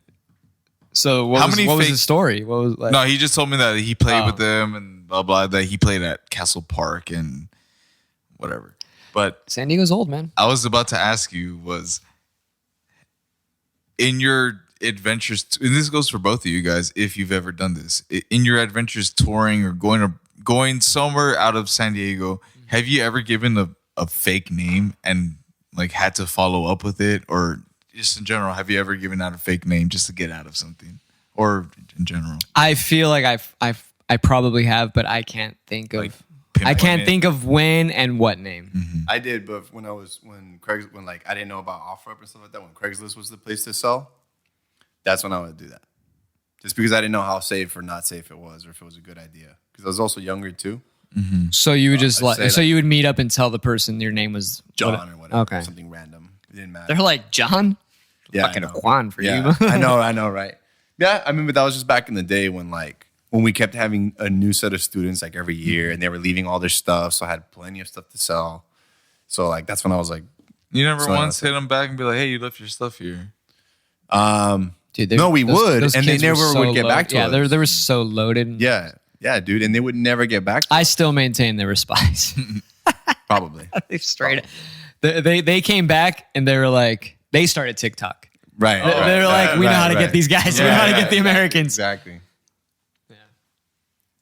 But I mean, that's the only time I ever did that. Yeah. Wow, it's almost. I mean, time of possession's all like pretty close. It's just Tampa Bay's just team- capitalizing. Oh, just overthrew him. So it's just like one team has Tom Brady and then it doesn't, huh? Well, I mean, the other guy is phenomenal. Patrick Mahomes, he is a phenomenal quarterback, and he's young as fuck. But Do you remember when maybe it's not his time yet. when Rivers went to Marion? I wasn't there. You weren't but there, I but heard. you But were I there, heard because he we were was there, he was yeah. giving a talk in the church, wasn't he? In the church. Yeah. And I remember it was so I was like, who is this guy? I, Like Felipe Rios. I remember it was so weird because I don't know how the school coordinated it or if they planned it, but Well, he's super Catholic. on So- the so same they just- day, 10 kids Catholic, right? Yeah, Something he's like got. that. Oh, no, he's But out. That was a again- great catch, by the way. Diego, I don't know if you remember this, but the same day that Rivers had his little talk, they also invited. Look at this catch. Sorry. Look at this catch. Just One hand. boom. There we go. But out of bounds. they invited this boxer who fought against our friend Magaña, Eric Morales. Jesus Christ. Fuck it, dude. Fuck it. It's work for me, you son of a bitch.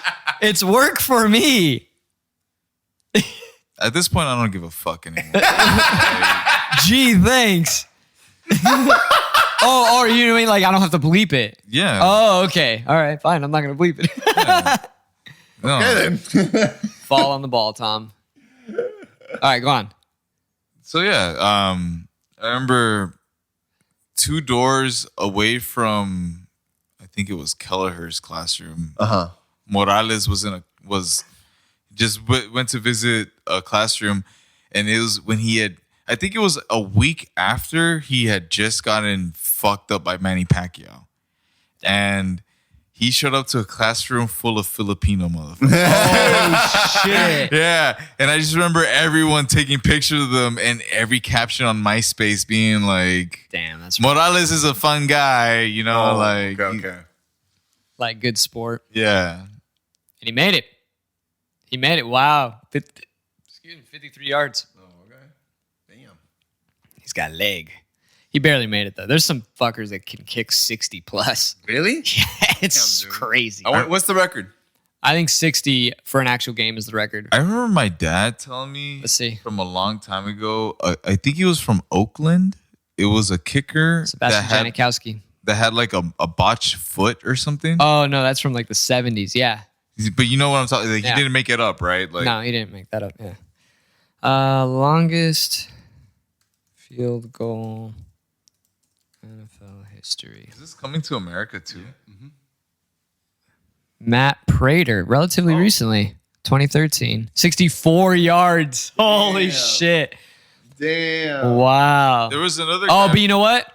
That was probably in Denver, so it's easier there was another guy from our because the air's thinner. Also, fly farther. Yeah, Less mile wind high resistance. That's literally why. Sorry, I'll let you go. Just adding to that, people that the Rockies like baseball and MLB. If you're like a great hitter and you've hit a lot of home runs, if that's your main, if you play for the Rockies, they usually kind of discount that because they're like, well, you play at Coors Field. Like Right. the air's thinner, it's easy to hit home runs.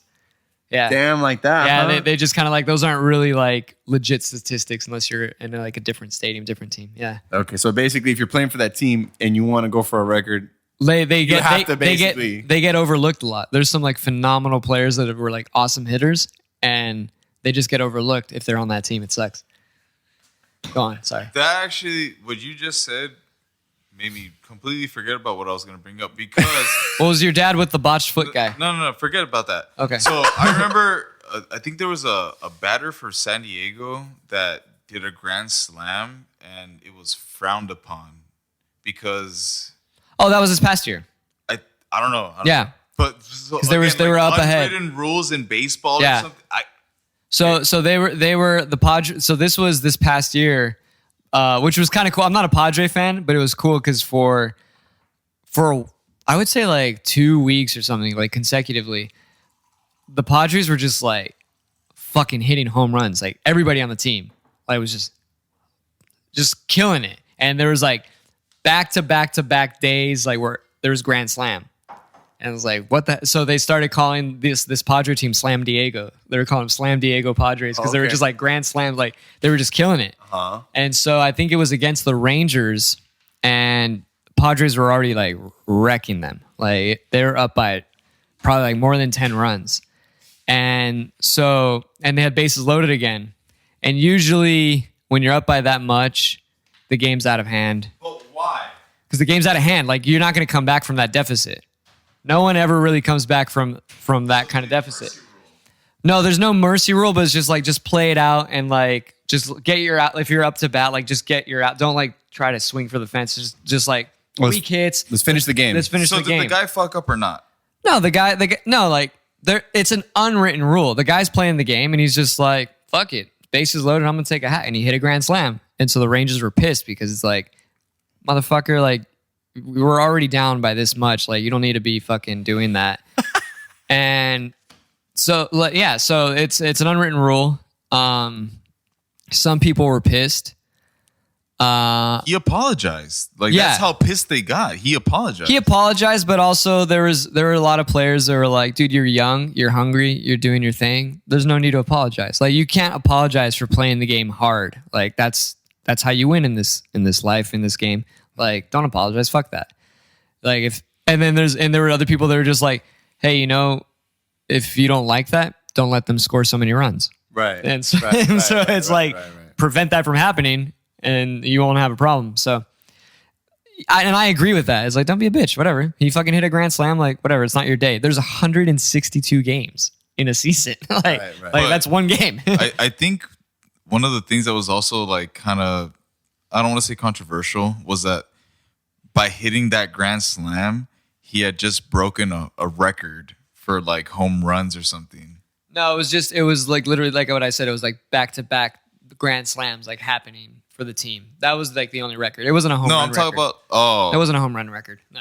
Oh, okay. I must have misread or misheard. Yeah. Oh, okay. But like, again, the thing that was so shocking for me was like, I didn't know there was these unwritten fucking rules. Yeah. That like, he would do something that most people, again, outside looking in would be like, he did something big. Right. But everyone else in that community was like, nah. Go right here. Yeah. There are a lot of unwritten rules actually, and one of the main particular ones is actually kind of my favorite. Maybe because I like a little bit of violence. I don't know. Like if a person gets hit, they generally, and it seems like it was on purpose. Like a pitcher hit. Yeah. If like a pitcher hit someone on that team and it looked like it was on purpose, your pitcher is going to hit their best player. It won't even hit the pitcher that hit him. They're going to go after your best player and they'll fucking hit him back. And they just have to take it. Or the batter, I'm sure, will try to dodge it, but he'll try to dodge it or but as in like the umpire wouldn't. The umpire, if it looks like it was intentional from the start, will issue a warning to prevent that. But sometimes it may not look intentional. So the umpire doesn't give a warning. And then after the second time where the following team comes up and then throws at their best hitter, then the ump will usually issue a warning. And if it looks really, really bad, let's say he was throwing at the head, which is like, you don't do that. Mm-hmm. If he was throwing at the head, the ump will probably just toss him out right away. He's like, no, you're done. There's little unwritten rules like that. That's kind of... Are there these unwritten rules in other sports? Yeah, hockey. They have enforcers. I'm not a big hockey fan. Hockey, there's a designated enforcer usually for both teams. If there's something going on, they send the enforcer in to go deal with it. And generally speaking, if the guy that's having the problem, the enforcer comes and he can't handle it, the other team's enforcer comes and then those guys duke it out. And that's when you have the fights. Yeah. Yeah, you told me about that rule. Yeah. I remember. There's a movie called Goon.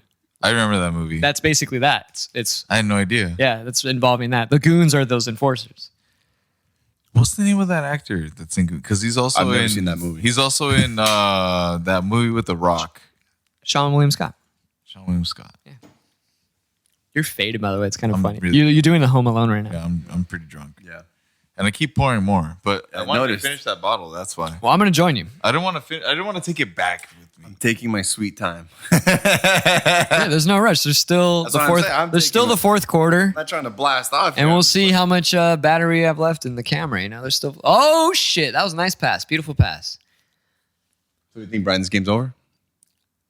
It looks pretty bad. It's pretty bad. It's pretty bad. Because dude, one more quarter, dude. Like I don't really feel like we need to comment more on the game. To be honest, That's because you find it boring. I think it's cool. not that I find it boring. It's just like it's such a big difference in the score. Yeah, I mean, I think also it's just like if they catch up. I want Brady also to like have a phenomenal game. I thought polarized visors weren't allowed anymore. Where did you hear? Oh, that's only in high school and college. Oh. I don't think in college. I think in high school.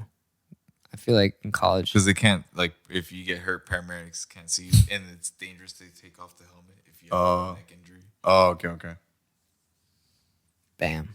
Look at that. Handsome bastard. Who was that? We get you a photo of Tom Brady, dude. I don't know. I don't know if it was a quarterback, but who was that one guy that everyone memed that he would, like, kneel on one knee and, like, pray or something? Oh, I know. What was his name? Hold on. I need to get to the mic.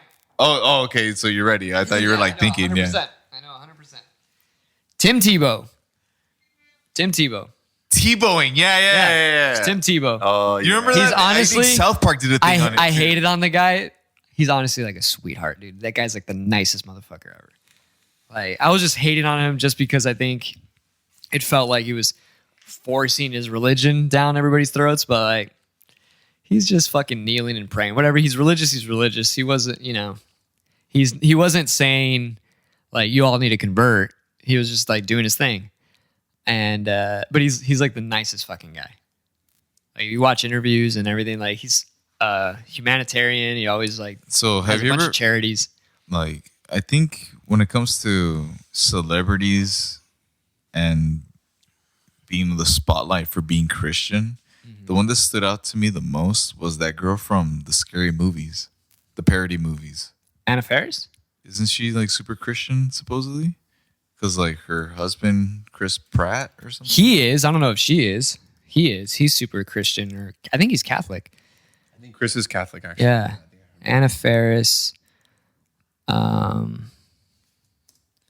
So Christianity. What should I type? Like, I don't even know. I don't know. Like, Yeah, reli- but so I religious? guess it would be more association to her husband. I think Chris? they're not married anymore. I think say competition, fame, and religion drove Anna Faris and Chris apart. So yeah. So I don't think she is. It was mostly him. Yeah. Yeah. He got like in a little bit of trouble for like just being religious, I guess. Whatever. You're religious. You're religious. I don't give a shit. Like, why is Scientology able to like do their thing? Like, I think one of my favorite celebrities that on a recent podcast spoke about his faith and how like, basically like what we're talking about, like if you believe it doesn't fucking matter, it makes me happy, then fuck it, is Matthew McConaughey on GRE. I think I want to say a few months back. Yeah, it was a couple months ago. It was one of those Zoom ones, yeah. Right, but I listened to it, but I don't think he was like overly religious about it. He wasn't, but he was just saying like, hey, this is like what I believe. Yeah, like, I mean, the dude's from Texas, bro. Like, of course you're gonna be a Christian. Yeah. Yeah. But again, it's like, I remember a while back, there was a certain point where I was like really clowning on my family members that were overly religious. And it got to a point where I had to like sit down on myself and be like, why the fuck am I doing this? Like, Why don't I clown on myself more? Mexican? Yeah. I mean, I clown on your family for being religious too all the time. It's, Yeah, no, but it got to the point. That's because Brian's Mexican too. But it got to the point where I had to do the whole like just like what Tom Segura says about his mom, like you just take it and like. Yeah, I mean, as long as they're not up in my business, telling me to go to church or believe this, believe that, like I don't care. Like, do your thing, whatever. As long as you let me do what I want to do.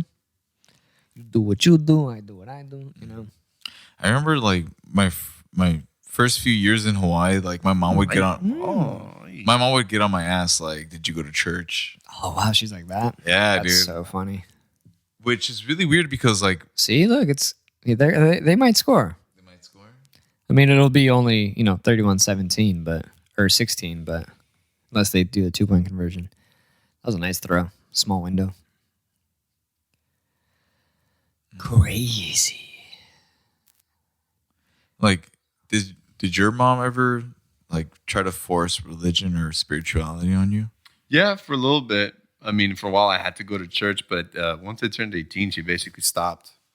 And I told her too. That was the age when I, because I had gotten sick and all that, where I started questioning all of it. And He's like, I don't believe. I don't believe anymore. And then I was listening to George Carlin a lot, and I was like, Hell yeah. damn, this guy's killing it right now. He's blowing my mind right now. And then I even watched the debate between this, Oh yeah, I showed you that. yeah, the what is it? Kyle Butt versus Dan Barker. That was Yeah. great, dude. That one to this day I still quote that one. Right. If people ask me about it.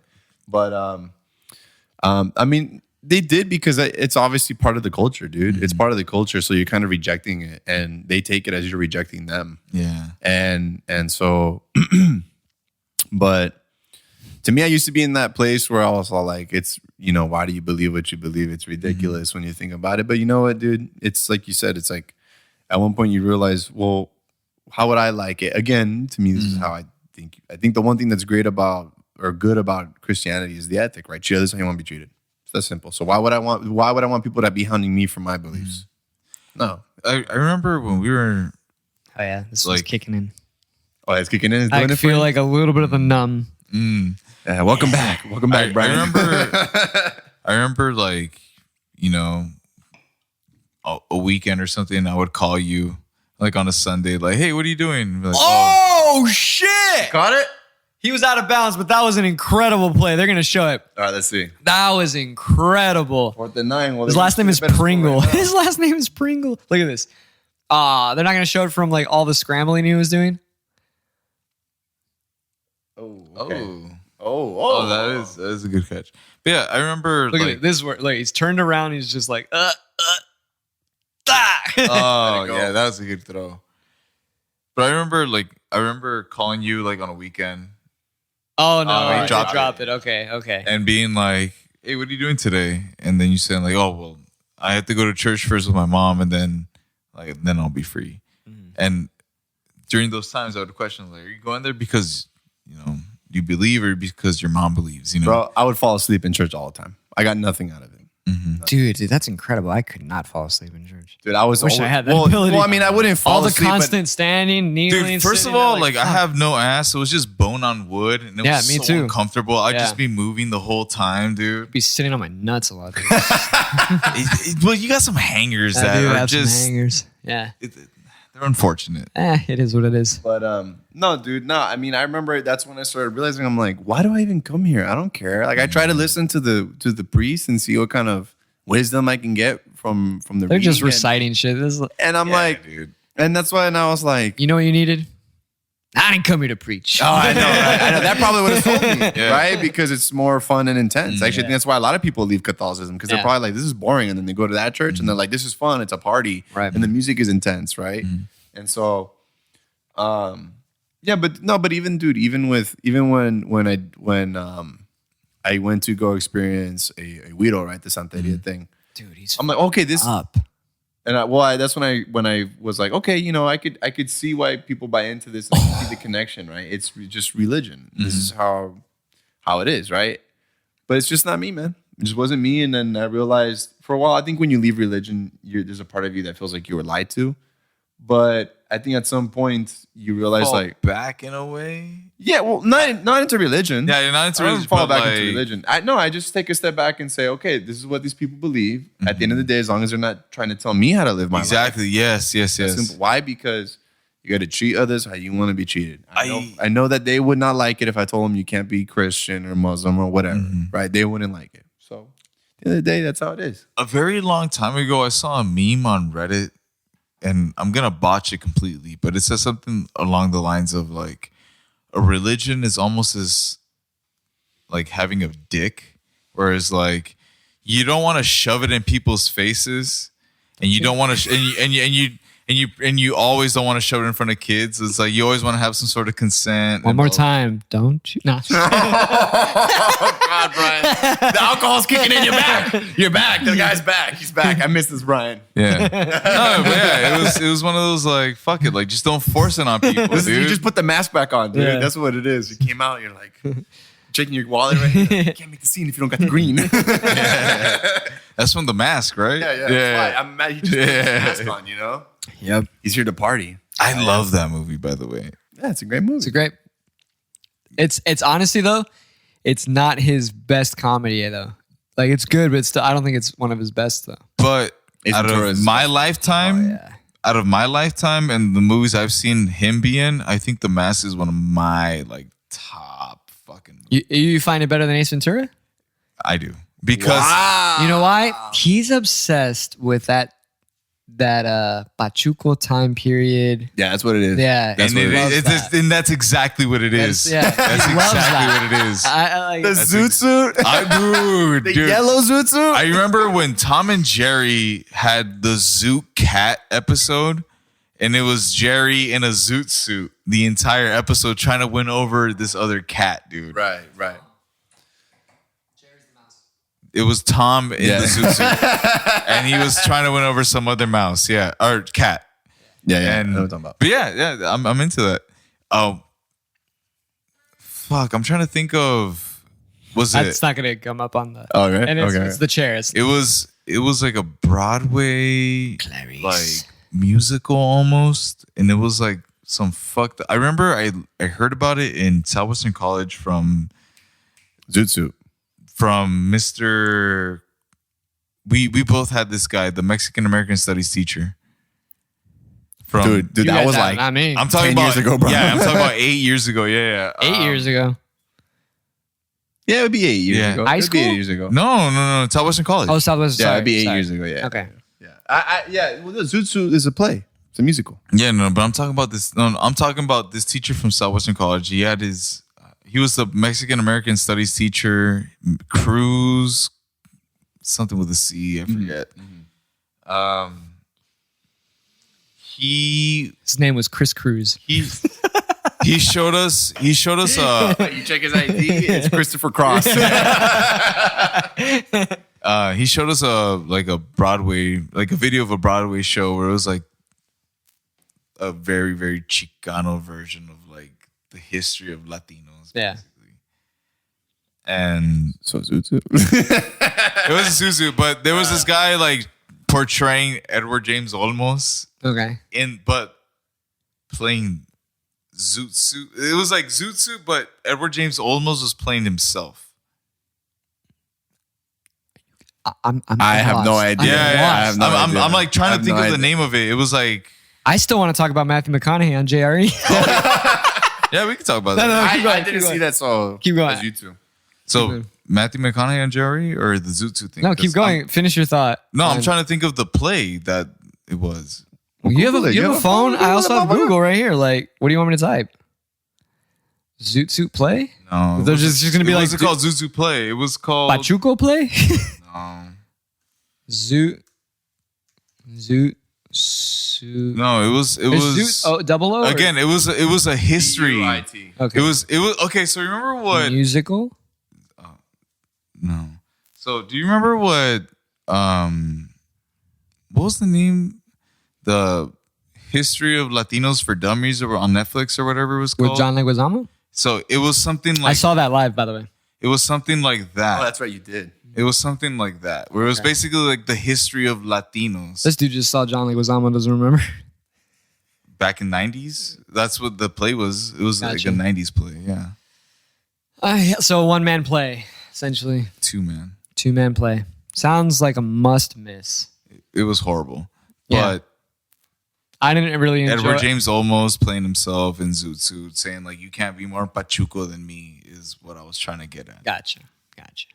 Yeah, when I saw John Leguizamo's like history of like Latino history for dummies or something, to me it was, I don't really understand why people go watch that. Like, I like the dude, but generally the people that go watch it are other Latinos, and it's usually just shit you already know because you grew up in a Latino household. So you're just going to it's like, I don't know, it's just redundant. I'll tell you this, dude. I had an experience when, so obviously my dad, and you guys know my dad, but, you know, big time Chicano. Mecha That's a as pride. Guy's last name is Worfs. Sorry. That's okay. That's actually important. That's actually important. WIRFS. Worse. Holy shit. But anyway, yeah, and so I remember he took me to this play, and it was from one of the guys from the group Culture Clash. That's the one I'm talking. Oh, you're talking about Culture Clash? Oh, okay. But it's probably not the play you're thinking of, though. I know I seen their plays because my dad obviously took me to go watch them, and actually their plays are funny. They are funny. That's They're what I'm actually talking- worth the time. They are worth the time. Fuck, dude, I couldn't think of the name. That's why. But anyway, Culture Clash. yeah. But anyway, there was one of the guys that he did a one-man play, and it was the same story, dude, that I've heard a million times already. Yeah. It's And I'm boring. like, all right, the guy leaves his family in Mexico. He comes, he starts working in the auto shop. He saves enough money to buy an American car. Fucking And match then that shit. his wife is gonna give birth. So he's like, I gotta bring them all back over here with me. And it's the classic, he's telling the story of his dad from his point of view. So his dad, I remember he had this whole thing where he was driving all the way to Mexico. He's like, café, chile to keep me awake and whatever.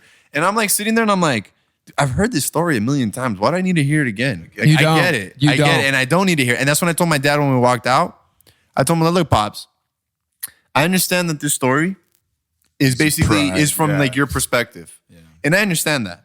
And I respect it because it is a massive undertaking to leave your home country, the place you're familiar with, and go to a place where you don't speak the language and make it happen. I think that's great. And They don't speak English in Riverside?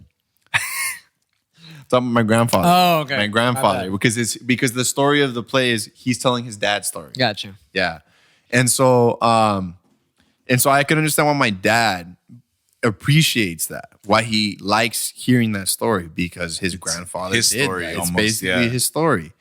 But to me, it's a different experience. So I'm like, okay, this is a baby boomer's telling his experience. The baby boomer experience is not my experience. It's not yours. It's not our experience. So to me, I told my pops, like, I was like, hey, you know what, Pops? He said, oh, it was great. What'd you think? And I'm like, to be honest, I thought it was lame because I've heard this story a million times. How many more times do you have to tell me that this is our people's story? I get it. What about now?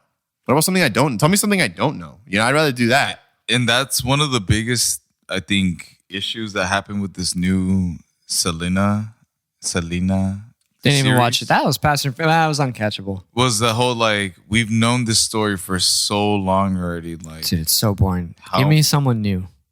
I think, dude. I think Sure. that is just to it's just to cater to the growing Latino population. At the end of it, I think that's just what it is. It's just Money grab? Yeah, I think it's a money grab because it's a familiar star, right? And then they're just like, okay, well, this is the growing demographic. and it's a story that's gonna hit, and it's a story that's gonna hit. So let's do it, right? So I'm actually really happy you fucking shed light on that. But Culture Clash did a play that was the history of Latinos in America, or whatever, the Latin American history. Okay. And fuck, dude, yeah. See, but they're cool though because they make it funny and they make it and it's weird too. Yeah. It's a comedy. And they make it dark too. There's dark humor. But as a person that like grew up in Latin America and then came here and then saw that as part of their Mexican American history class, right? It was like, you're supposed to be teaching us something different, Right? This is something we quote unquote already know. Yeah, that's why I said that shit was fucking like Redundant. Yeah, that's redundant. why It's like, dude, I already know this is boring. Like, why am I watching this? Right. When I heard John Leguizamo was doing his thing here in SD, I was like, oh, that's great. It was a free show. People were like, oh, you're gonna go see it? I'm like, no, Not really. Yeah, no, I'm good. It wasn't free. It was free for me because my cousin had an extra ticket. And I was like, yeah, whatever, I'll go. But I was like, I think I maybe chuckled once. I didn't laugh. Right. Besides, your family.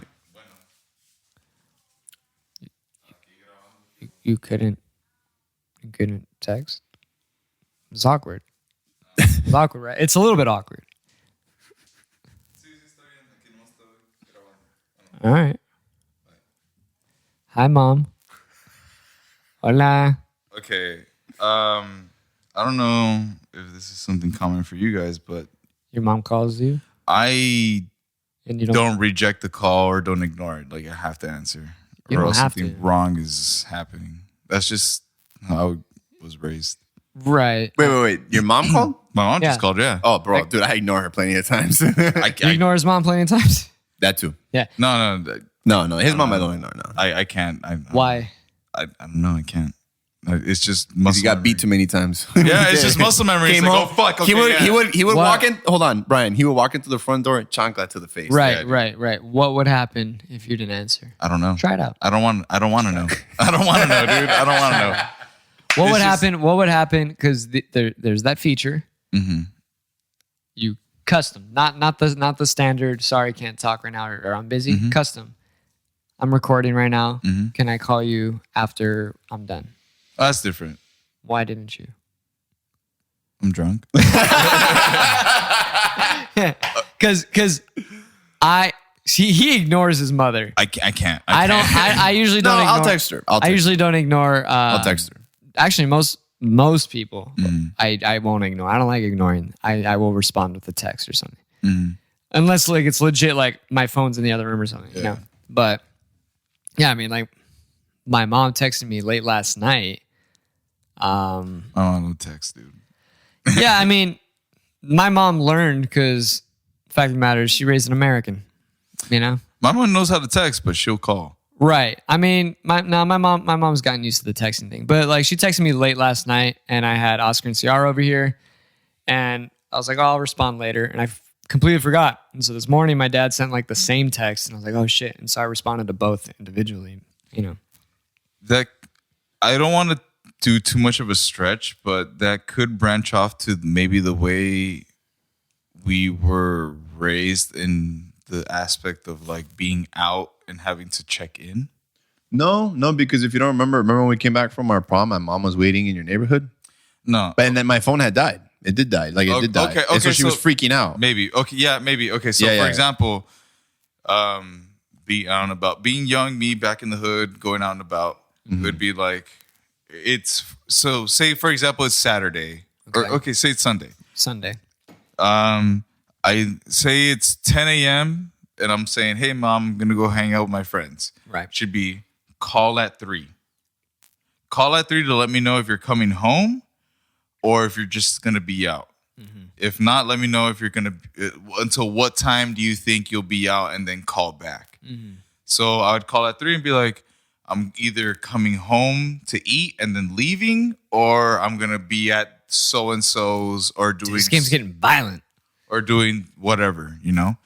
And then that would be like, I'd always have to check in, or like, it was just that custom where it's like, I had liberty to do what the fuck I wanted, but I always checked in to make sure, I don't know. Like, so was that a thing for you guys or, and okay, so I'm sorry I cut you off, but the reason why was it, okay, the reason why is I became, I'm gonna let you finish. but it was to create normacy to where if I were to not check in, she'd be like, okay, Normacy. he didn't check in, so something must have happened. Now, You want me to continue? now, yeah. I want to address that first. Okay. You have to check in because something, if you don't check in, No, I'm something talking about happens. back in the day. Right, but if you don't, but clearly you already had a cell phone at this point. No. So you would It have would to be call. Like What if either you were go to the out? office, get a phone, or go to payphone. What if you were out like? Payphone. Collect call. See, I had a different. My childhood was almost like old school, and like Sandlot vibes almost. Where there were many times, like in the summer, like my friends would come over, I'd go over there, and we had access to a canyon. You know, like you.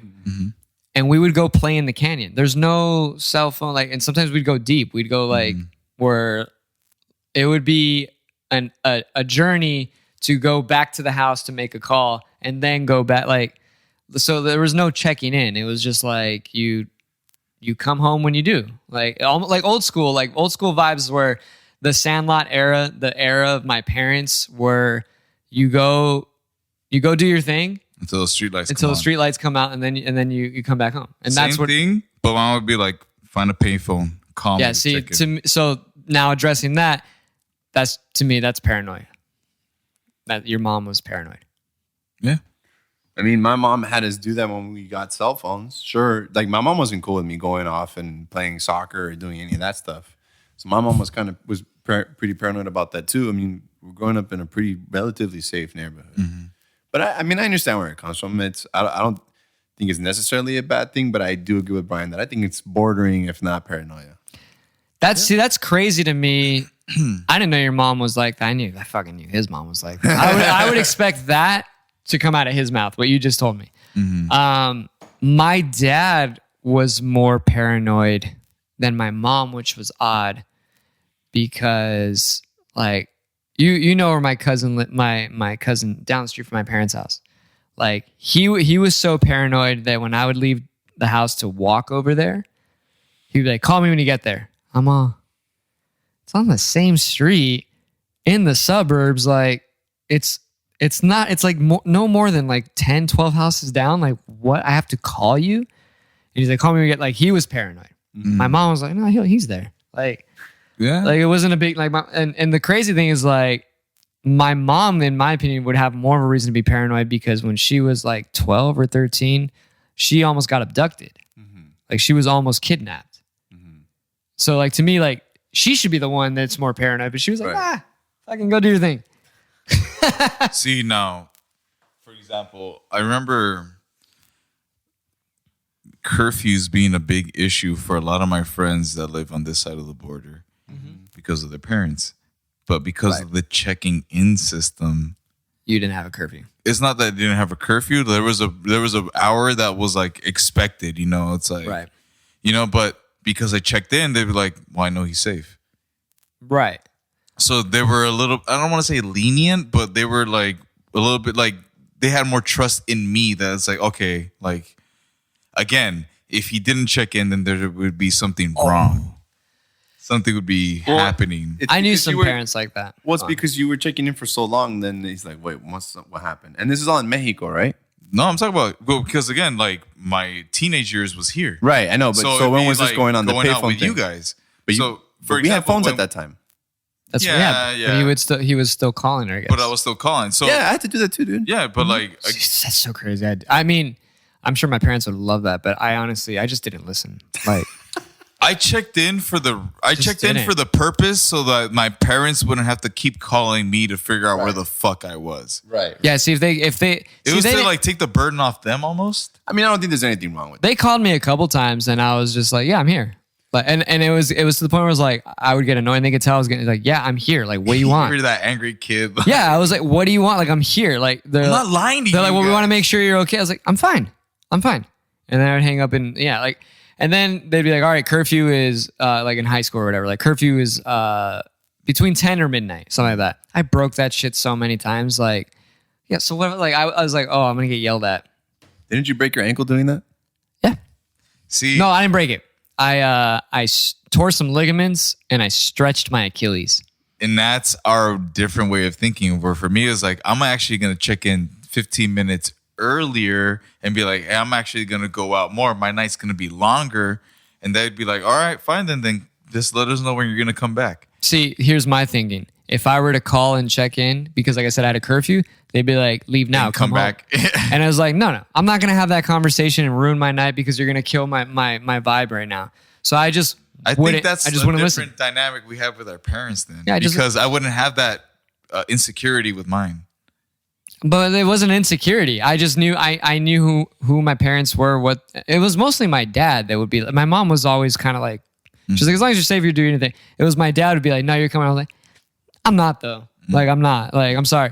Like, I was a piece of shit teenager. Like, if you think about We it. all were. We all were. Yeah, but it was just like, wasn't. but it's just like, I know I was. I wasn't. I was a just good like, little boy. and it's like, not like a bad boy, but it was just like, no, I'm You not wanna gonna do do your that. thing, I was yeah. like, no, I'm gonna do my thing. Well, you were working at 16, right? Legally, yes, I was working prior to that, but legally, I was working at 16. Yeah. Okay. I mean, I think maybe your dad just didn't like who you were hanging out with, because you hung out a lot. You went out also too with your cousins, right? And I feel like since your family is tight, correct me if I'm wrong. No, we at least back then, right? Okay, then it was easier for them to be like, okay, keep going and hanging out, whatever. But again, hanging out on this side of the border with people that they didn't really know, like the family and everything. So again, for Mexicans, it's a big thing. Like once they know the family, Yeah. they feel a little bit more lenient to be like, all right, they can. Exactly. Yeah. And so I think his dad probably didn't do that, or he did, and he's all like, I don't like the kids Brian's hanging out with. Nah, he didn't care who I was hanging Did out your with. dad Nor ever- did he ever fucking really know any of their names. I was gonna say, did your dad ever give you an ultimatum or give you the lines of, or your mom or dad like, I don't want you hanging out with so and so? Nah, never. See, I knew he knew not. I'm just trying to put myself, because I know his dad a little bit, and I'm just trying to put myself in from his perspective. I'm trying to look at it. He's 'Cause probably doesn't. If he didn't know his friends, that's probably why he's like. I've that. only met your No. dad a handful I'll of address times that. and older.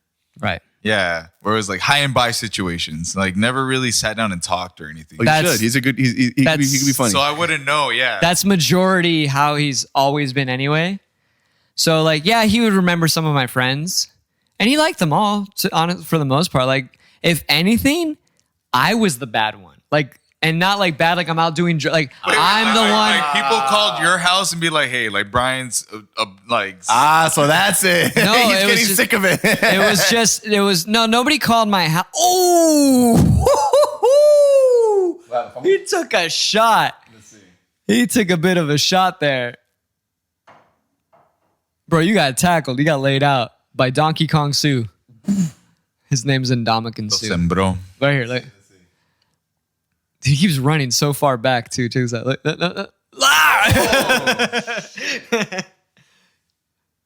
Look at that big behemoth. God, dude. Yeah, so much. Who was that quarterback? I think his last name was Look at his Flacco. arms. Yeah, Joe Flacco. He played for the Baltimore Ravens.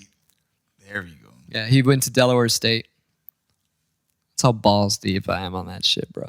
Anyway, so a lot of my friends' parents didn't like me because I was the schemer. I was the one with the bad ideas they're great ideas. They're great ideas. Putting your homie in a box and pushing him down the stairs, right? Well, they're great entertaining ideas. Right. For us. For us, and mostly for me, it's not my fault that they're retarded ass kids or like, yeah, let's do it. That's a great idea. And then they get hurt or something. I was like, listen, I didn't force anyone to do anything. Like, I just proposed. Yeah, I was just like, hey, this would be funny, you know? And so a lot of parents didn't really care for me. However, there were some. I remember specifically there was my friend Jesse, his mother. He was doing. We were like working on a class project or something together, and he was fucking up in that class anyway. And I think he like threw my name, and his mother was like, "Oh, so it's Brian I have to call. All right, I'm gonna." And so she calls my cell phone, and I just kind of like. Just talked to her normally, and like I didn't even like sweet talk her, but I talked to her and she was like, "You seem like a really nice guy that has your like you have your shit together." Yeah, and I was like, "Yeah, I don't know what to tell you." Like and then she was like, "So what's up with Jesse?" I was like, "I don't know, ma'am. You tell me what's up with Jesse." So you're Ferris Bueller in that situation. Almost, yeah, You're almost. Ferris I'm like the Bueller, Ferris Bueller. Because Yeah. that your homie Jesse's Cameron, right? Yeah, essentially. Yeah. Okay. But it was so other people's parents had problems with me. And like, I still don't think I was bad, really. Like, I knew way worse. Like, I wasn't one of those. Honestly, the funny thing is that some of those people were doing like drugs and not just like smoking weed. We're like doing other drugs, like back in high school. I didn't do any of that. I didn't start smoking either until like late senior year. But somehow I looked like the bad one. And I was all, dude, if you really knew what your kid was doing, I've been there. you know what I mean? And so I was like, fine, whatever. They all fucking hate me, you know? And my dad, though, he knew my friends, but he's just never really cared to learn about other people. So he's just like, yeah, whatever. So, but what you're saying is like, that's probably why he was parent. Like, nah, because he didn't care. He was always saying like, I don't give a shit about them. I give a shit about you.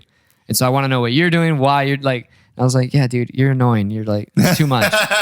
for some fucking reason right now, that Tom Segura bit, I was like wanting to introduce new people to old people. It was like, hey, it's my friend Steve. Fuck Steve. Yeah, dude. I mentioned in the group text, like now that I'm seeing more and more of, if you watch the recent YMH2 where he was complaining about his dad, like having phone conversations with him, I was like, dude, that is my dad.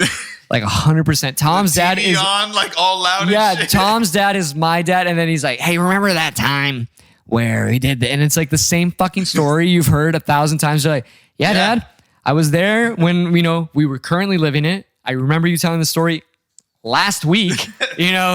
Like you don't have to keep telling the same story. And then there was like, yeah, that was nice. And you're all okay. Anything else? Like, no, there's nothing else. Like you realize they're in the twilight years of their life. They're trying to connect with us. They're trying to connect, and they're having these crystallized memories, and they're just like, oh, this is a warm feeling. Mm-hmm. And so I know what it is, but it's just like, fuck, it's brutal. And so when I was watching, I was like, holy shit, Tom's dad is my dad. It's crazy. Because I feel like your dad and my dad have some sort of overlap at times. Was there ever a situation where your parents asked you to help them with something on the computer? Oh, dude, that's my mom. All the fucking time. And All you the time. and you lost your patience all the time. And then one of the parents blew up on you for losing My dad. your patience.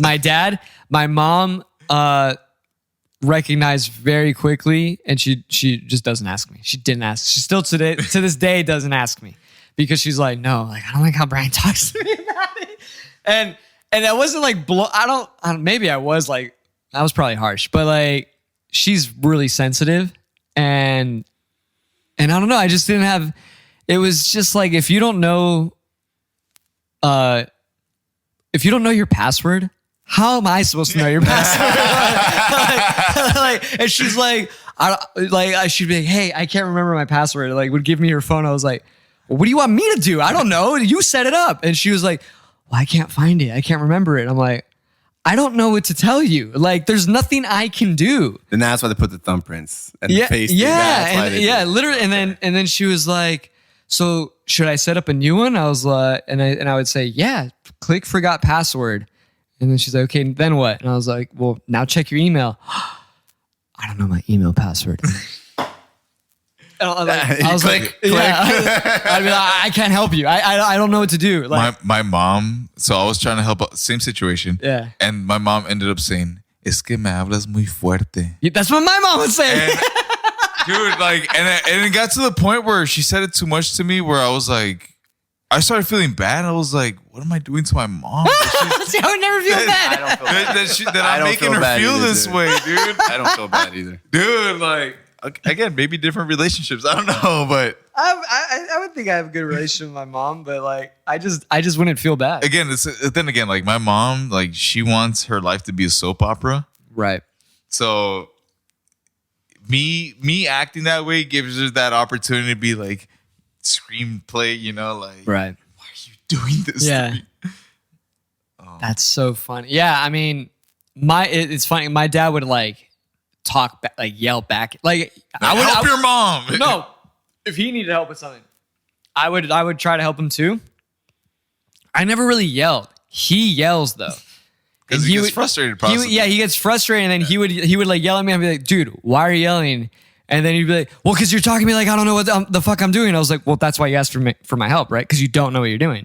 And then he would get even more mad and obviously start yelling. And that's then just ego versus ego at that point. Well, then I'm dude. like, Yeah. and I'd be like, well, if you're gonna yell at me, I'm not gonna help you. And then he's like, oh, and you get so pissed. I was like, I don't know what to tell you, man. And then I would just leave the room. Oh my God. Now, do you see your dad in our interactions from time to time? Like my dad and myself. Yeah. So, like, do you see yourself interacting with us, for example, and be like, that's how my dad would have reacted? Or do you catch yourself beforehand? I think I'm good or better, at least for sure, in catching it. Because I remember I told the story, I don't know on which podcast. Holy shit, that's a beautiful throw. Way overthrown. Just a nice thrown ball. Oh, the like. Yeah. Or about the windshield wipers. Yeah. Because of that, like for sure, if that were my dad, he would have kicked over some trash cans and probably like not his, like the neighbor's trash, like, kind of like all kinds of crazy shit. Yeah. I think I'm better at dealing with it. And my mom would agree too. Like my mom's like, I can't talk to him. He fucking will lose his shit. Like he goes crazy. His temper's dog shit. It's Right.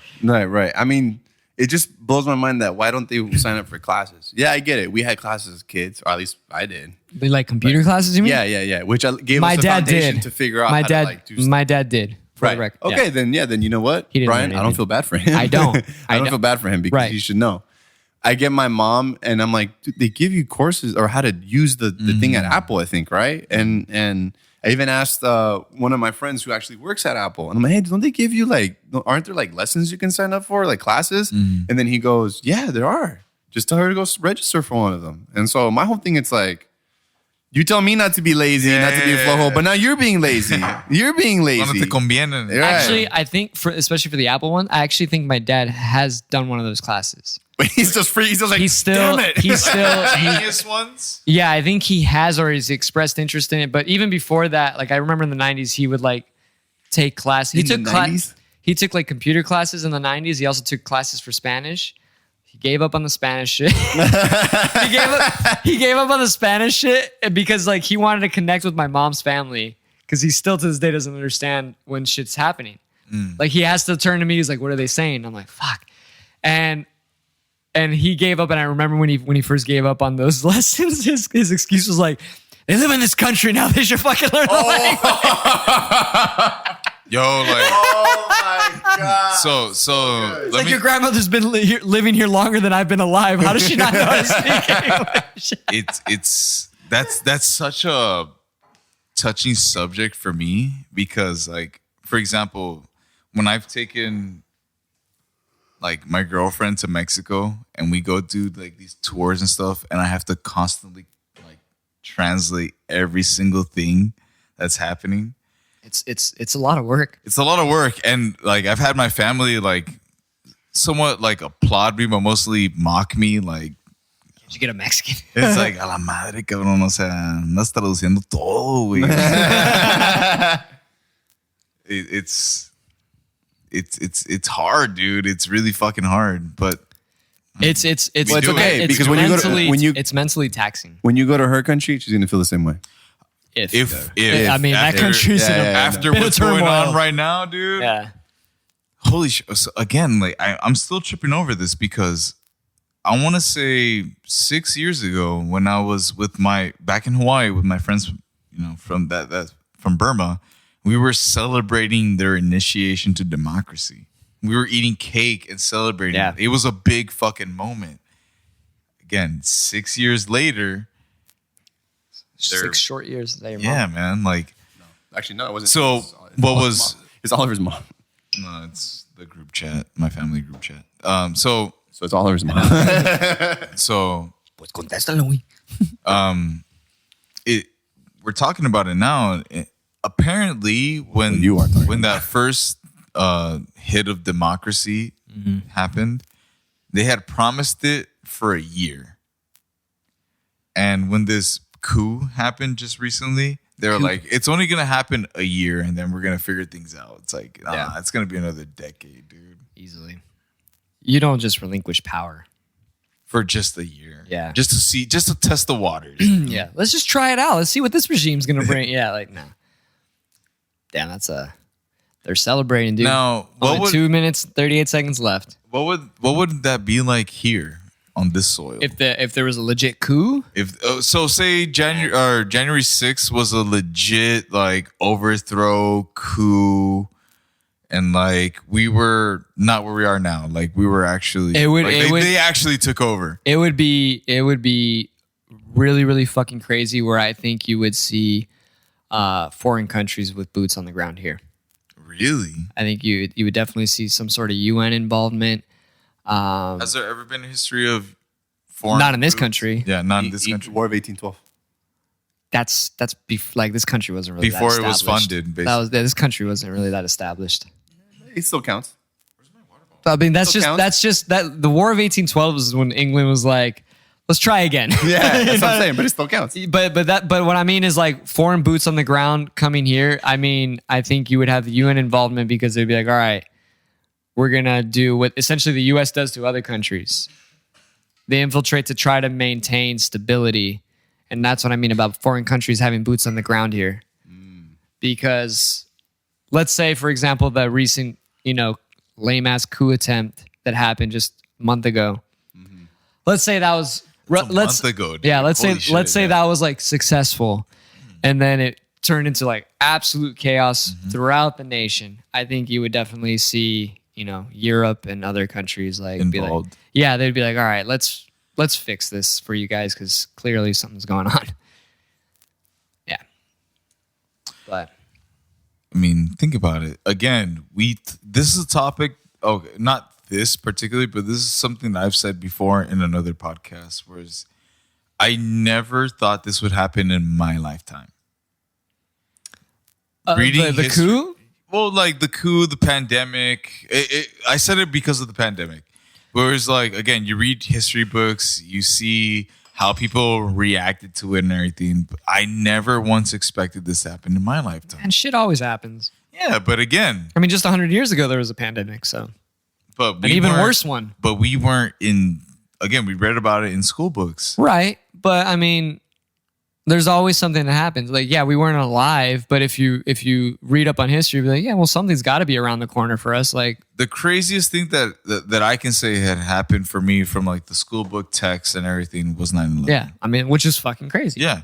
And To me, again, that's crazier than the pandemic. yeah. And I remember in high school reading textbooks, you would see 9/11 in there because Right. it was a big fucking moment. So like now that schools, I mean, I don't know how the fuck schools are working right now, but like in the textbooks that they would We should go hang out in front of one. if I'm not, Yeah. let's not get into that. He was really into this commercial. He saw Michael B. Jordan, and he was shirt off, dude, and yeah. you know what? He was just like, "Oh my god, what's up with the blue eyes?" What's up with him with a t-shirt in a bathtub? Yeah, I don't know what's going on. This is an Amazon commercial. Because again, going back to the last podcast, we would assume that Diego would be into shirtless guys or well-dressed men. He's very into shirtless men. He's very into shirtless men. Hey, there's Poirier. Oh, Boom, boom. He slept He knocked Connor. He knocked like this, like how you sleep. It was a TKO. He wasn't fully knocked out. It was just like he got fucked up. That's Rose, Thug Rose. I fucking love Thug Rose. So, top female MMA fighter. She's your top.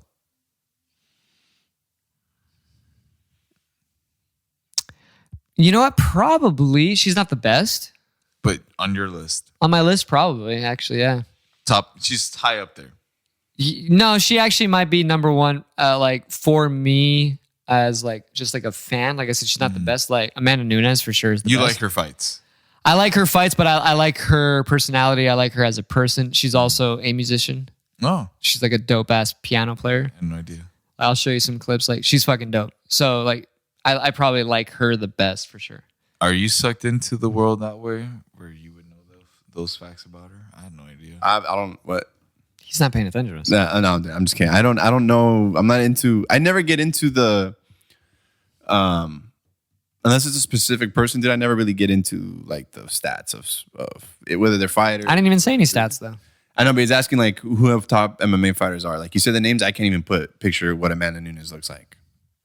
So it's cool. It's fun to watch, but I'm just not really into it like that. That's why. So I was like, all right, I'll let you and Brian have your little. But he could tell you almost every single prominent member of the Nazi party. Probably. Yes. Probably. I was gonna say I'm not gonna. Yeah, Probably. Yeah. Probably. or the top 10 verified artists on Pornhub Yeah, like shit like that. Like Actually, I can't do that anymore. anymore. more. Because- He's like from because- the years of 2006 to 2019 because- for sure. because it's not really like stars anymore. I said verified artists. Oh That's the shit. difference. Oh shit. He picked it off. Wow, that means he intercepted the ball. I know. Yeah, Okay. but Damn. And now Game, they're huh? now they're doing a music video. Now they're doing a music video. Like this guy. That guy came in and it reminded me immediately of Barbershop with Cedric the Entertainer. It's like Rosa Parks ain't do nothing but sit her black ass down.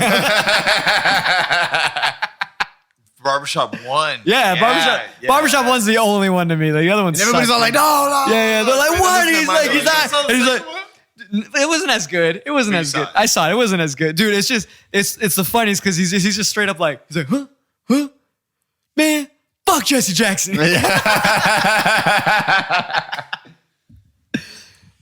Cedric the Entertainer. He's the best, dude. I fucking love in him. The original What, Kings of Comedy? Yeah. is one of my favorites. He's great, dude. Yeah, dude. He's so good. When he talks about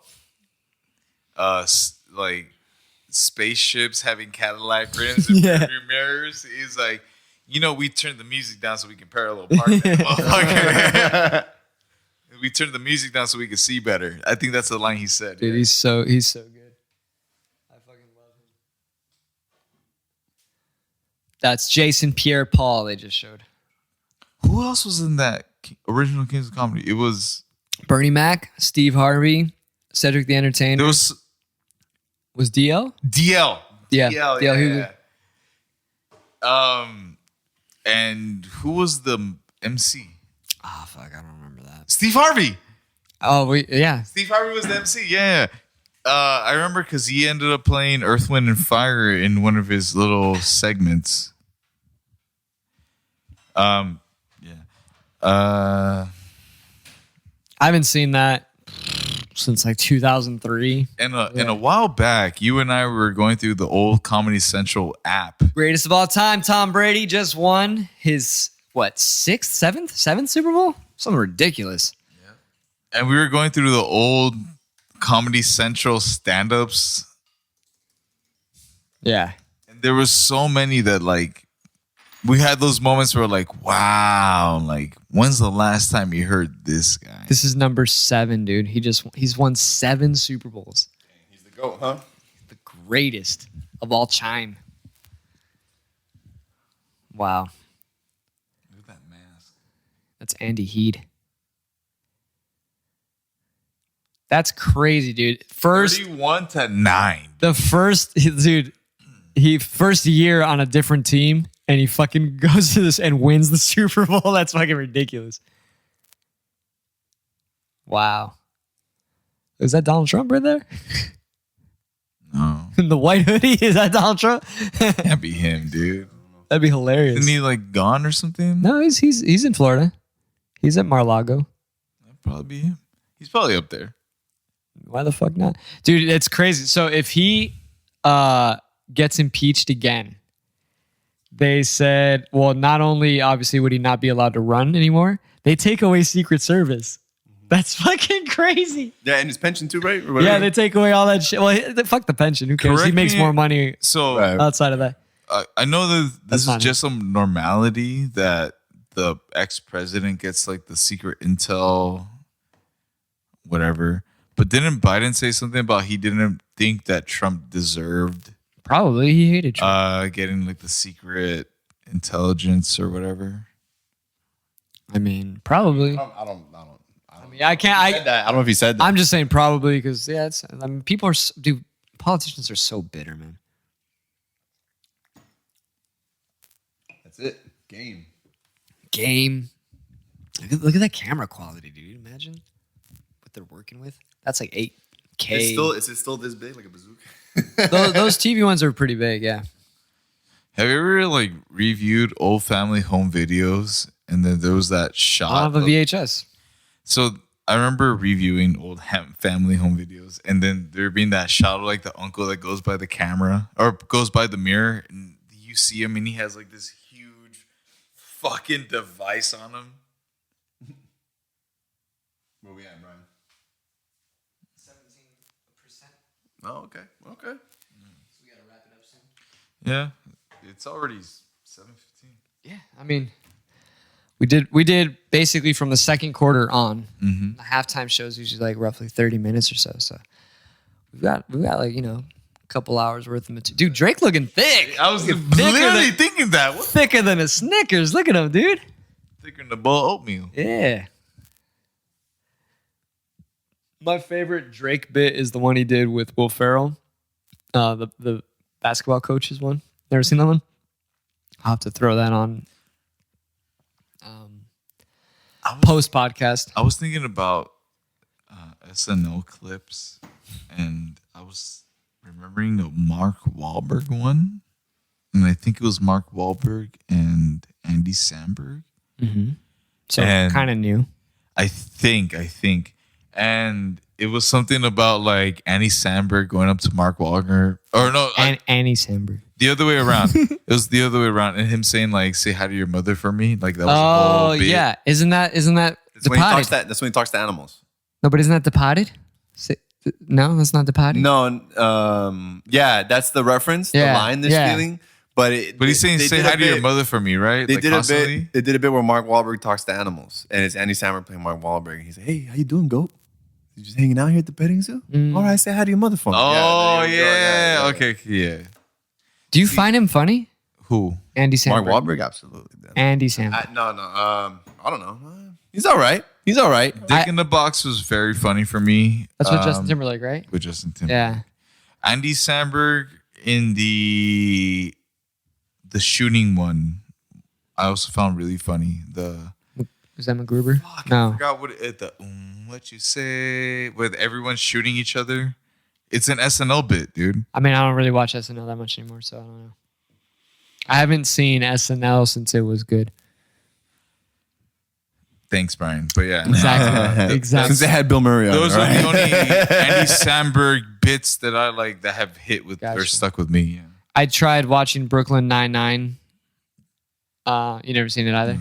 I don't think you're missing much. Have you seen an episode at all? It does not look funny to me at all. Dude, I don't get it. Like, He also did a thing with T-Pain, right? sure. I just don't know. I mean, yeah. Something about a boat. I'm really trying to look that up. I really don't know. I don't. Fuck, dude. I don't know much about this guy. It's here, dude. It's here, but it's like on the tip of my tongue, but I can't spit it out. Like, look it up, yeah, dude. Andy Samberg and T-Pain. Still not getting on that motherfucker. I don't think that's. This is a song. Yeah, I mean, I'm on a boat right there. T-Pain. right. So 2009. Holy shit, that was 12? 11 years ago. No, 2009. Today's. Oh, shit, it's 2021. 12. Yeah, 12 years ago. 2021. I just overlooked 2020 being a year, you know? Because most of it was Indoors. indoors, locked down. Yeah, man, I just don't know. I haven't found this guy that funny. You know, whatever. Why are you guys both looking at me, man? Well, I'm just staring into space because, like, yeah, I don't have anything to say about that. And what I'm trying to think of is, what is the last cable so Saturday Night Live, is it cable or is it like anyone can get it? It's NBC. And I mean, yeah, you could get it anywhere. So what was the last like TV show that anyone can get that really hit you? That like you TV show? that like for me it was Malcolm in the Middle. That like The Office. The Office, yeah. The Office was after Malcolm in the Middle. Or like maybe the beginning of The Office was going on towards the end of Malcolm in the Middle. But was The Office one of those shows that everyone could get? Like again, like Yeah, I would was say yes, huge. because most people work corporate jobs. And I didn't actually get into The Office. no, I until was saying like actually, you didn't have to have like a cable subscription. I don't think so because The Office was NBC. Yeah, NBC. Okay, Yeah, okay. so it was basic television. Basic cable. Mm-hmm. Yeah. Honestly, all that shit's gone pretty much now because of the internet. How Like, streaming is. yeah, you know. Anyway, I think we could wrap this up. Yeah, man. I mean, it was a nice little Super Bowl. We did we well. can't say Super Bowl. I'll bleep that out. It was a nice big game, Super Sunday, final game of the NFL season. Thank you for catching that because, see, now the alcohol hit me. And I kind of feel like I'm going to keep drinking after I cut this. Keep going, bro. Because I like Keep going, because we're celebrating your birthday, basically. 33 now, dude. So there's 2 slices left. I think there's a little more garlic bread. There's plenty of wings left. Mm-hmm. I honestly thought like that wasn't going to be enough wings because I figured he would eat more. Well, we ate a lot of pizza.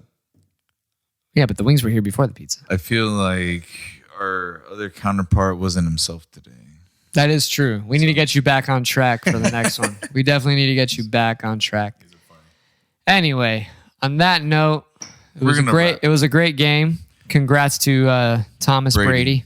So, ladies and gentlemen, thank you for tuning in to the Morning there's Drinkers no podcast. listeners. There's no listeners yet. Yet. This is just But good. let's get used to it. Good morning, drinkers. It was fun.